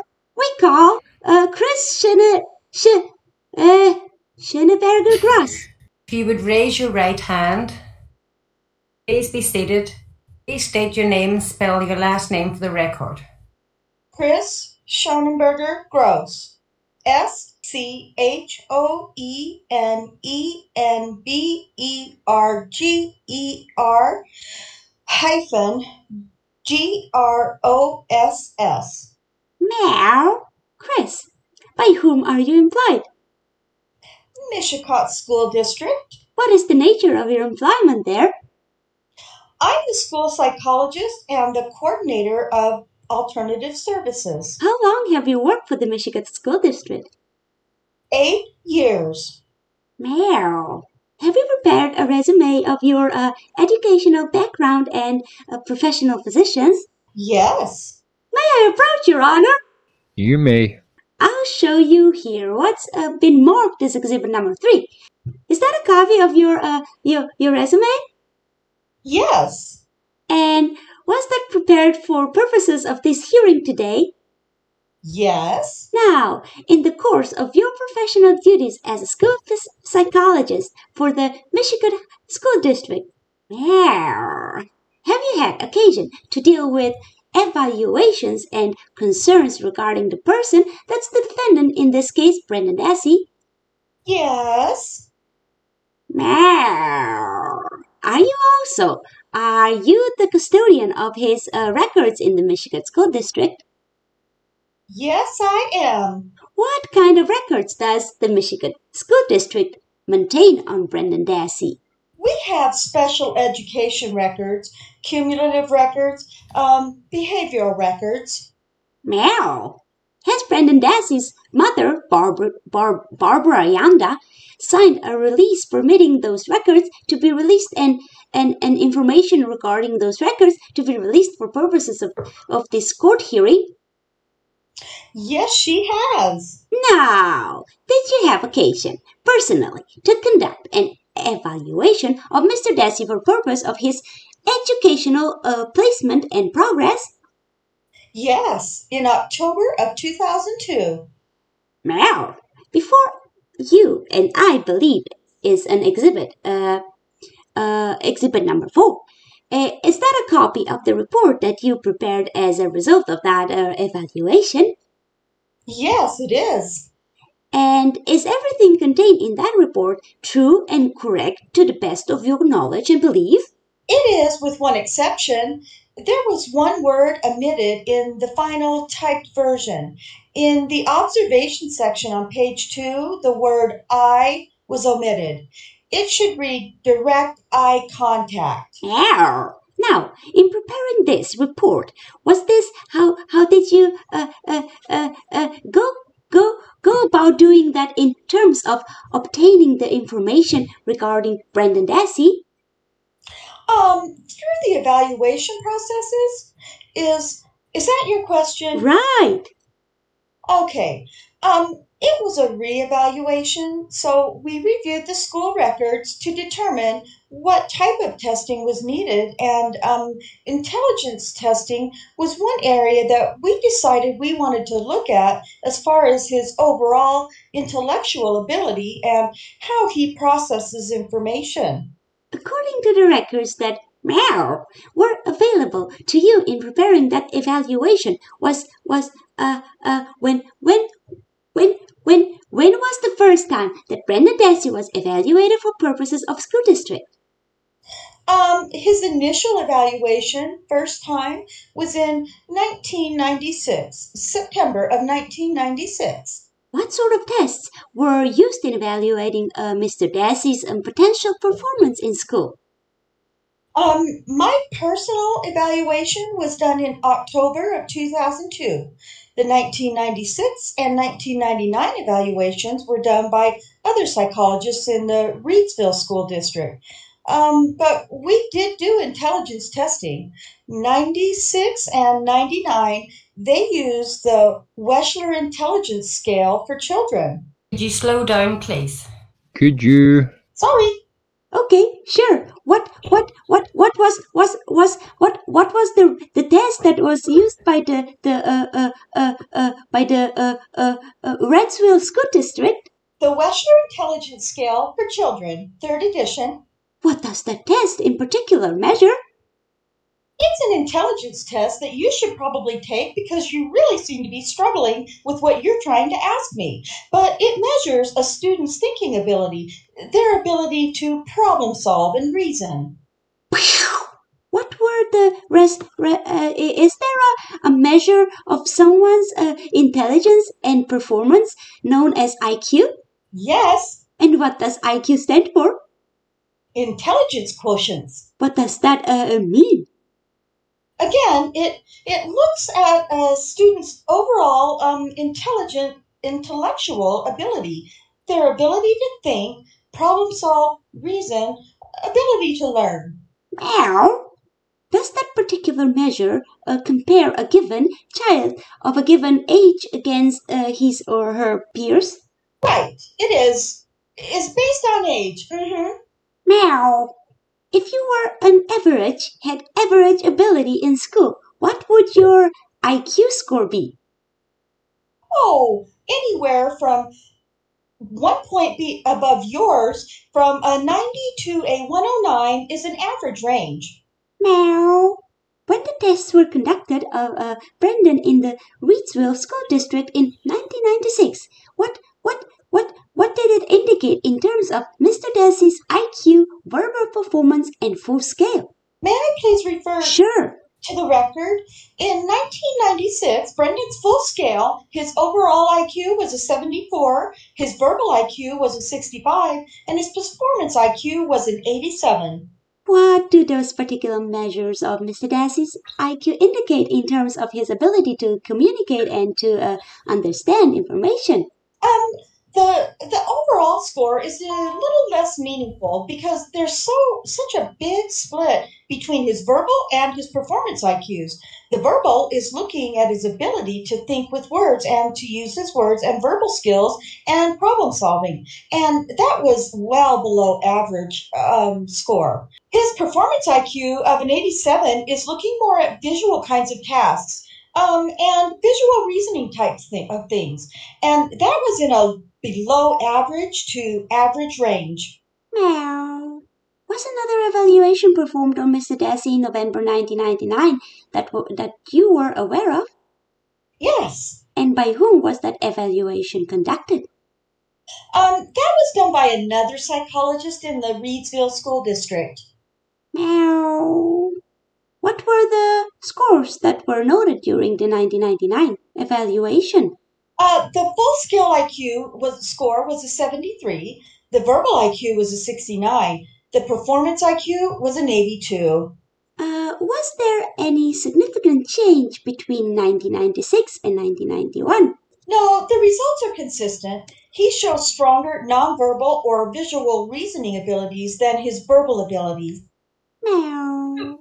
Is this normal for this particular scores to remain fairly consistent over time with someone who's a student? Typically, yes. There can be variability, but in general, they tend to stay fairly consistent. Now, did you conduct your own evaluation of Mr. Dassey in October of 2002? Yes, I did. What test did you use to evaluate Mr. Dassey at that time? I used a test called the Woodcock-Johnson 3rd edition Test of Cognitive Abilities. And what, specifically does that test measure?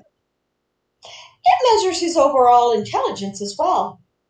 What were the scores that were obtained in that particular test? He obtained a general intellectual ability score of 78, a verbal ability score of 81, and thinking ability score of 93, and a cognitive efficiency score of 73. Now, what does was there a percentile ranking for those particular test results? Yes. What is a percentile ranking? For example, his general intellectual ability percentile rank was a 7. That means that Brendan scored as well as or better than 7 out of 100 students his age. So he was could be characterized as being in the top 93% of his class? No. Showing that he has some delays, that he's on the lower end. Meow. Were the results that you obtained from the Woodcock-Johnson test that you conducted in October of 2002 significantly different in any way than the two previous tests that you testified about from the Reidsville School District? No, generally results are consistent. Meow. There any reason to believe that there would be significant changes in Mr. Dassey's intellectual abilities between October 2002 and February or March of 2006? No. From your review of Mr. Dassey's records from the Michigan School District and your own evaluation, do you have any opinion as to what Mr. Dassey's overall cognitive ability is? Brendan has an overall some delays. Again, it's within a borderline to below average range intellectually overall. He does struggle more with the verbal abilities as well as memory. He struggles with short-term memory kinds of tasks, working memory. He has strengths in the area of visual spatial problem solving. For example, solving puzzles.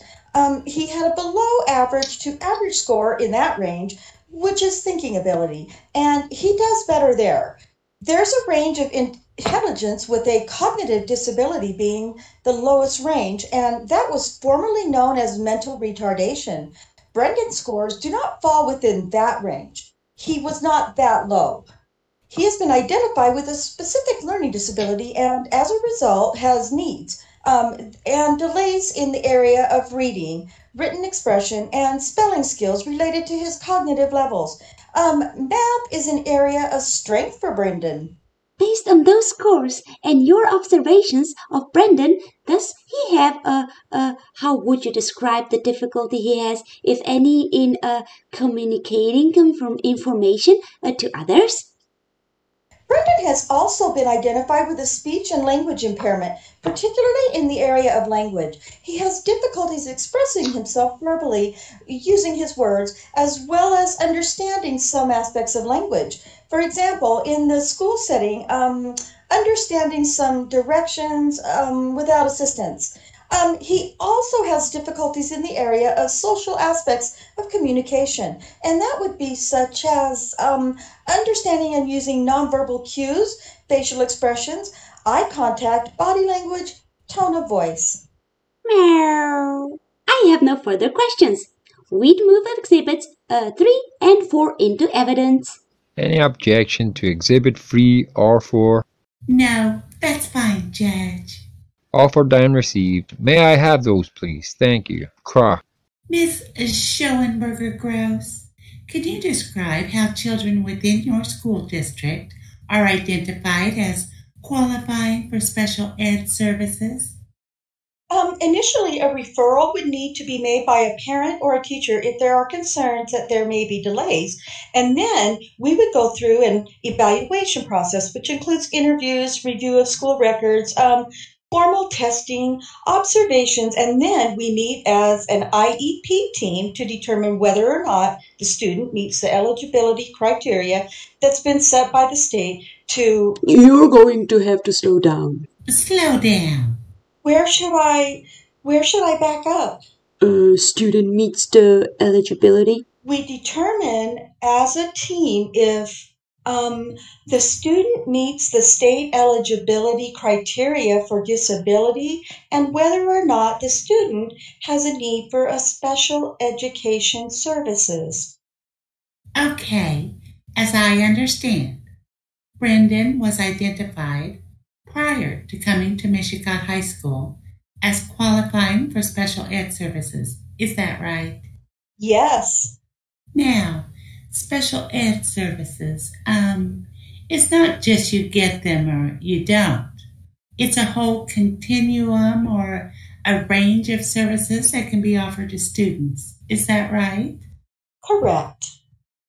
Some students have such disabilities or deficits that they can't be in regular classes. Is that true? Correct. Was Brendan one of those kids? No, he was not. Some students have such emotional problems that they are in what's called a self-contained setting. Can you tell us what that is? That would be if the student is completely in a special education classroom and does not go into the regular education classroom at all. You were referring to some students with behavior problems, and those would be because of social and emotional behavioral difficulties. Again, you're going to have to slow up. Okay. You said that those would be some emotional or behavioral problems, in addition to some special ed problems that would require them to be what's called self-contained. Is that correct? Correct. Was Brendan one of those kids? No, he was not. Brendan was in regular classes, is that right?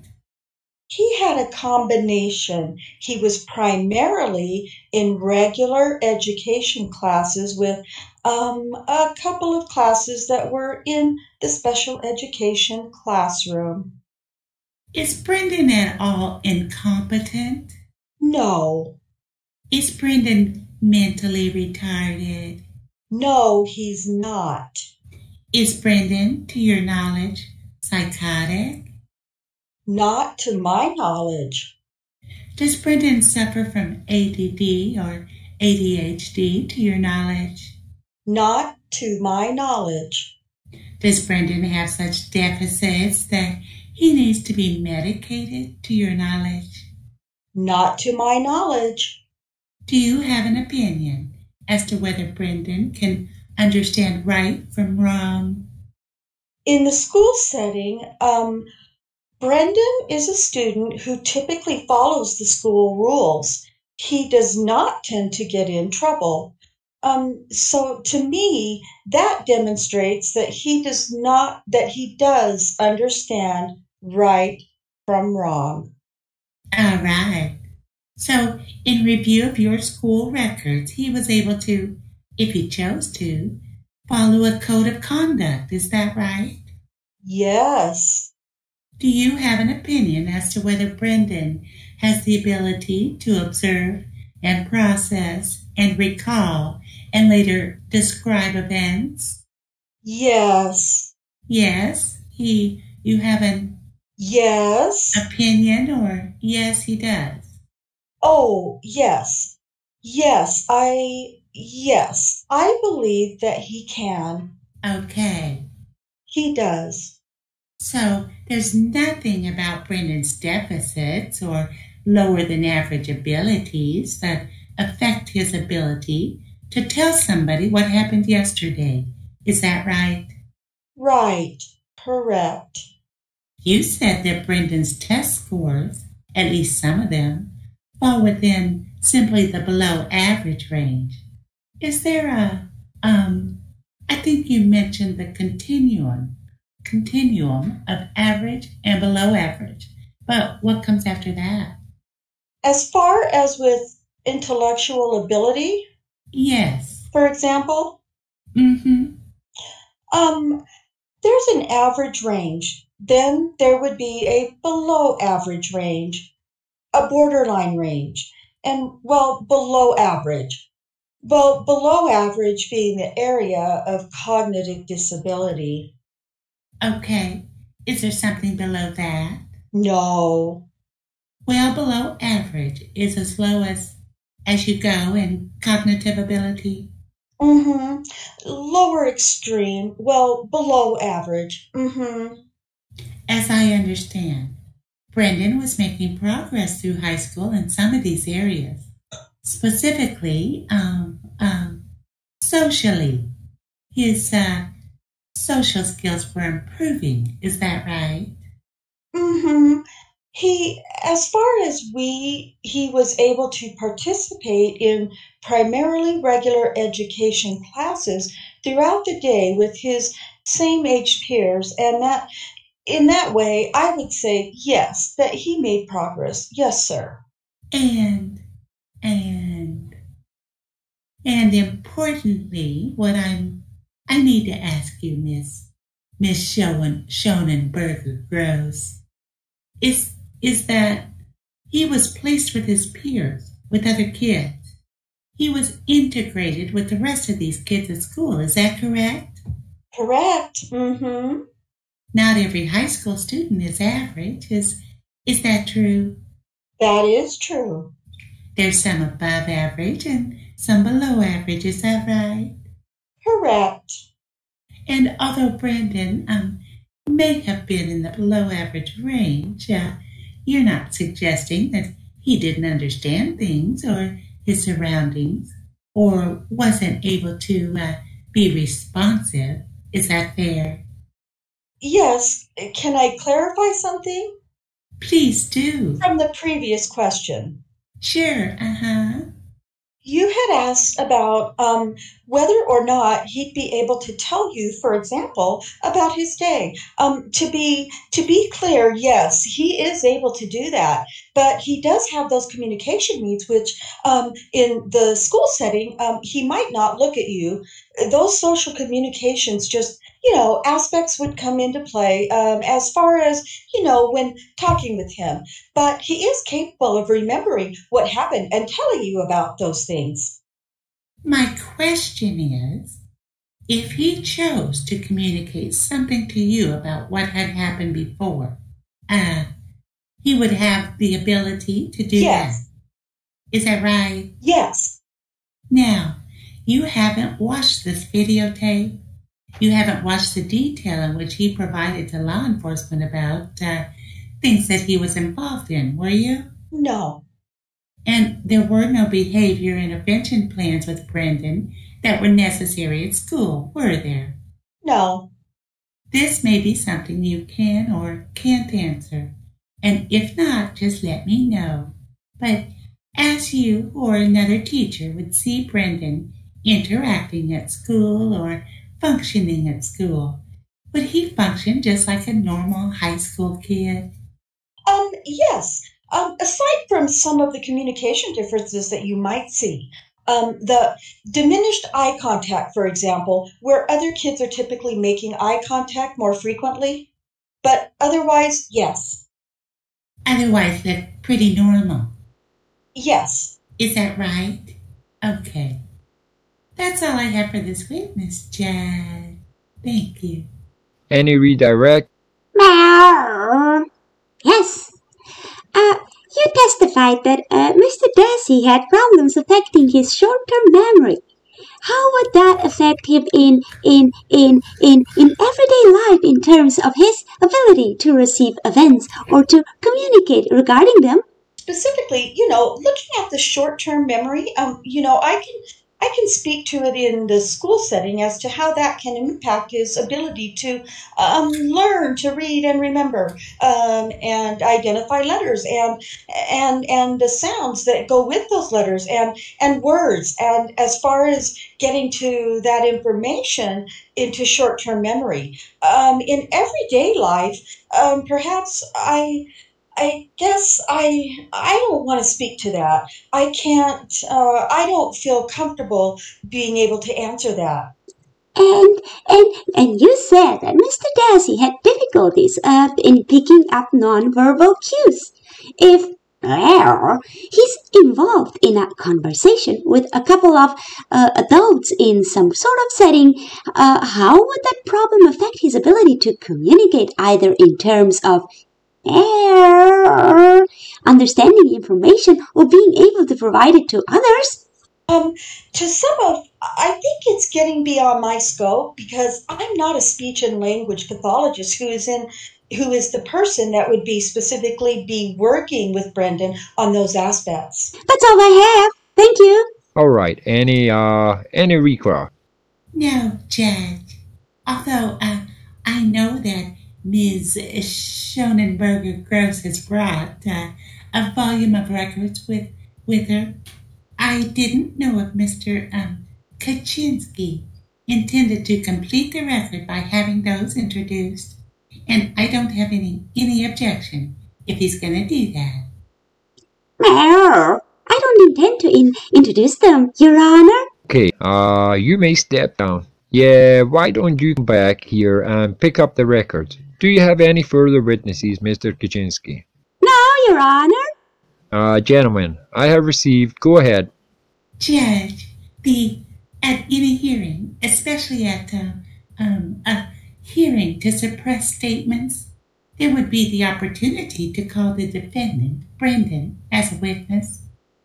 It appears that Mr. Kachinsky is choosing, by a trial strategy or other reason, not to do that.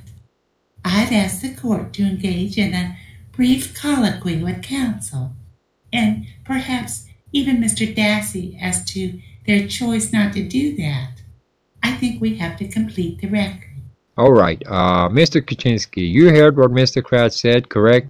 Yeah, I have, Your Honor. Yeah, and you know you have the opportunity to call your client at this point, should you choose? Yeah, I do. And Mr. Dassey and I have discussed that. You have had ample opportunity to discuss it with him. Yes, I have. He understands that he could offer testimonial information today in this court proceeding. Yes, he does. And I don't want to invade the lawyer-client relationship, but presumably for one reason or another, you're choosing, and he is choosing, not to do that. Correct, Your Honor. All right, I'm not going to make an inquiry of the defendant. That's fine, Judge. Either of you have anything else? Both of you have submitted a number of, or submitted in written argument from the various, cases and points of law that you think the court ought to be relying on here. I certainly never would try to stop lawyers from arguing at the close of any kind of hearing, but, don't feel compelled to, Mr. Kratz. Judge, I do have a brief argument if the court would entertain that at this time. I'm certainly prepared if the court prefers. Sure. That we not do that. I can.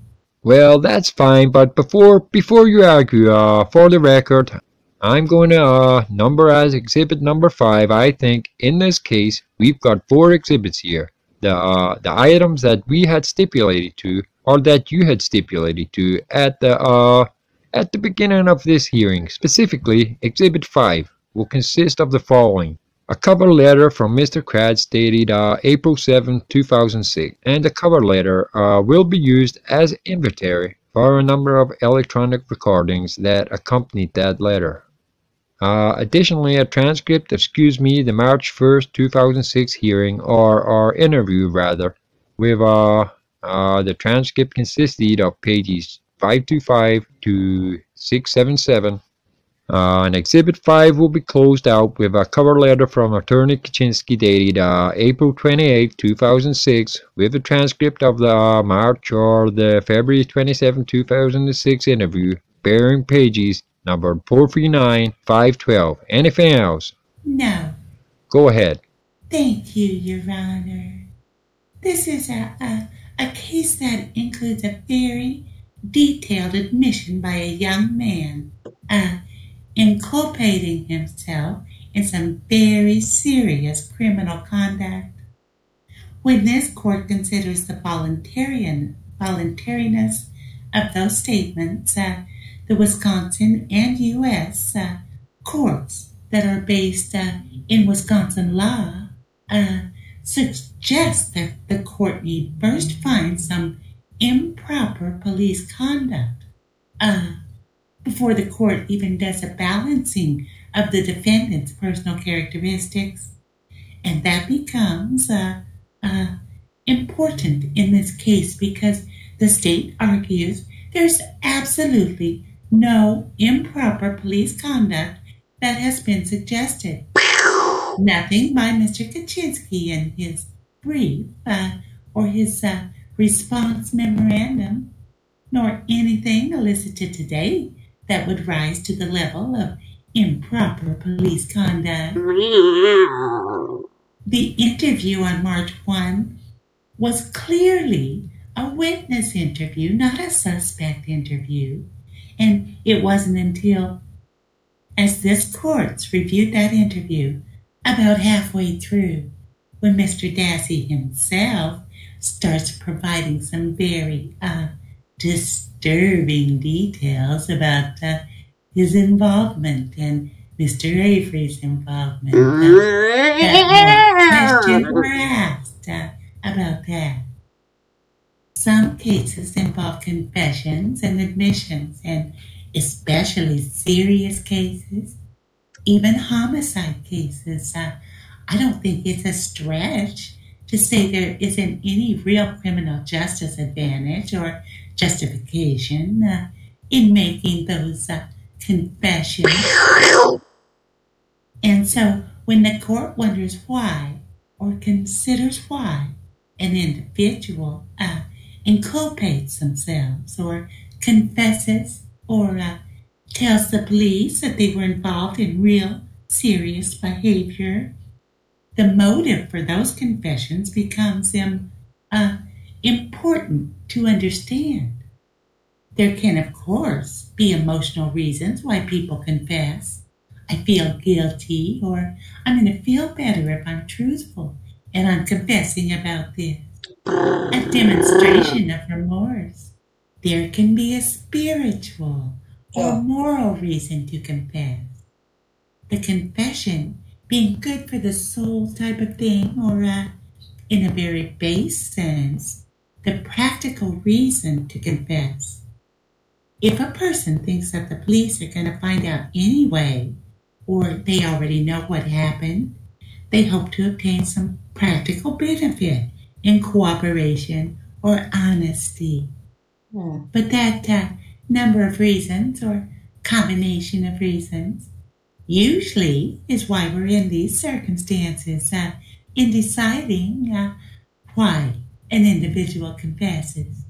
But again, it's only if those confessions or admissions are the product of improper police pressures or improper strategies does the court need to consider whether that statement should be suppressed as being involuntary.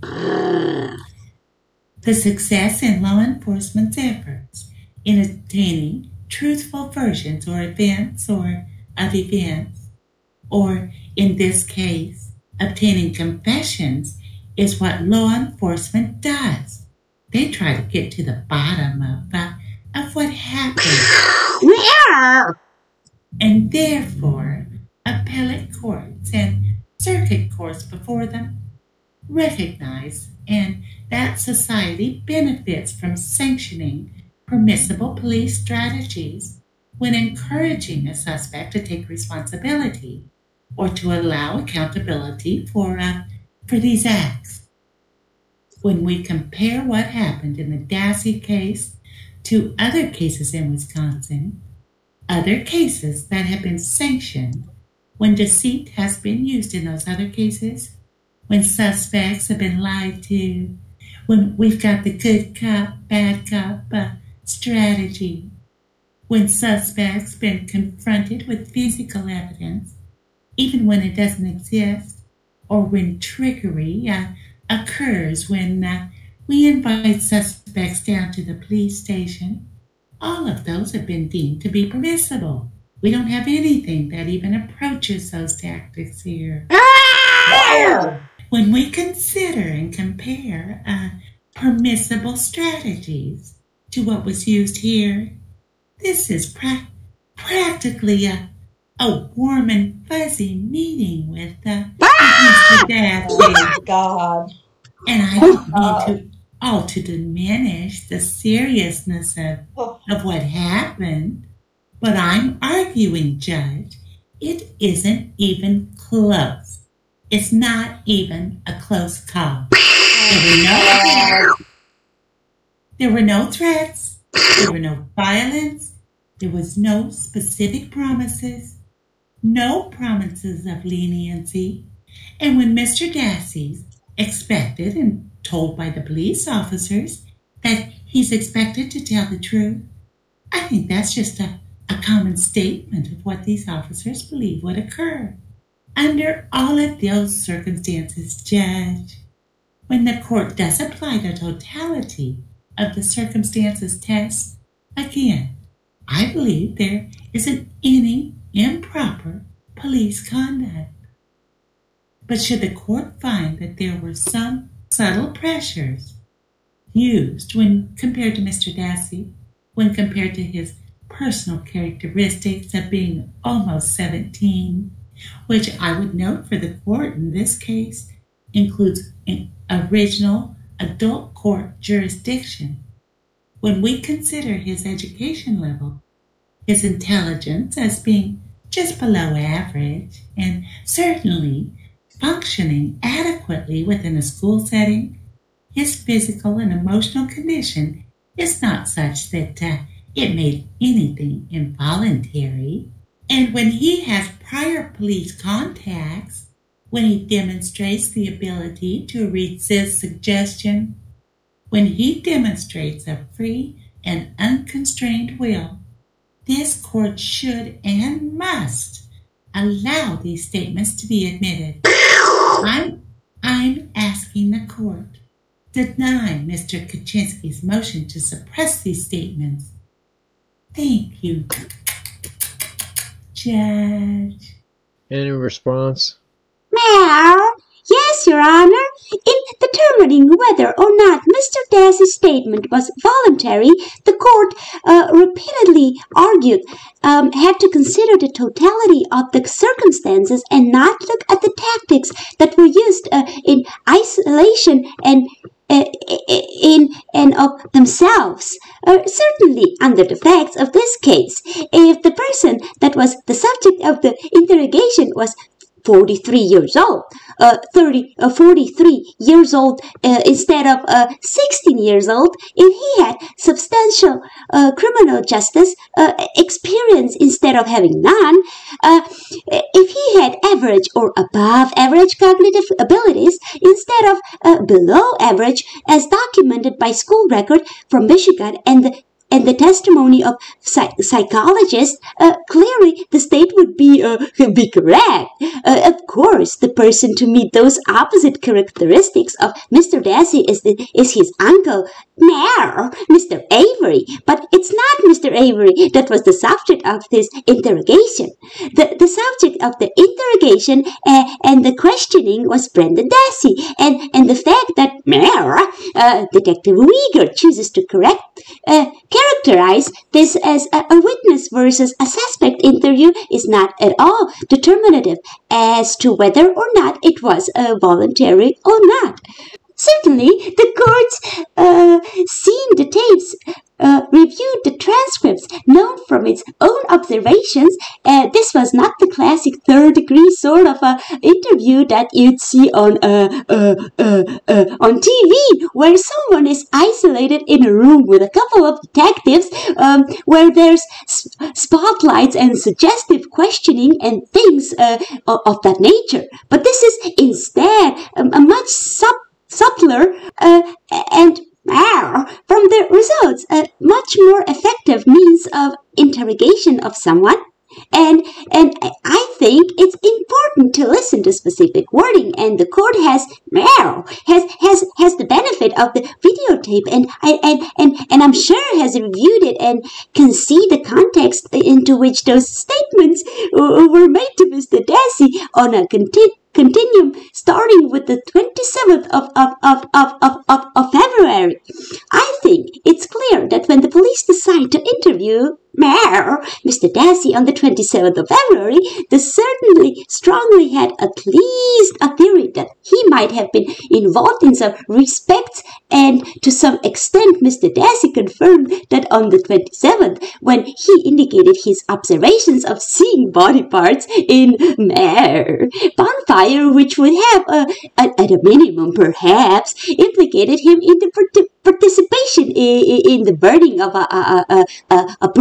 a corpse, which is one of the three charges that he's now facing. He was the police both on February 27 and to an even greater extent on March 1 minimized the seriousness of the trouble that Mr. Dassey was in, and not having had any criminal justice experience, Mr. Dassey didn't have any reason to not believe them. They said they would be an advocate for him, go to bat for him. Now, what exactly did that mean? And what expectations did that create in Mr. Dassey as to whether or not he'd be facing the sort of trouble that he's facing at this time? And the court then makes, or excuse me, not the court, but they make the statement to Mr. Dassey, well, honesty will set you free. The court has seen the tape, seen the context into which that particular statement was made, and it's not at all clear that that's a reference to some sort of psychological or spiritual freedom, as opposed to the physical freedom of not being surrounded by police officers, even in a soft interview room, and being subjected to questioning about some of the most serious charges that anybody can face in state of Wisconsin. So, we ask the court to look at all the circumstances of this, both Brendan's characteristics in terms of his age, his lack of experience with the criminal justice system, and intellectual abilities, as well as the unrealistic impressions that were fostered upon him by continuous statements made by both detectives, and find that under those circumstances, dealing with the subject of Brenda's characteristics, that those were improper by giving him far greater expectations of leniency and favorable treatment than he was entitled to receive. Find that those statements were involuntary and should not be admissible at the trial in this case. All right, the court will render a decision on this motion on May 12th at 9. At that time, or shortly after that, you have another motion filed here, Mr. Kachinsky, relating to the property bond. We'll take that up as well. Okay. Any further proceedings today, gentlemen?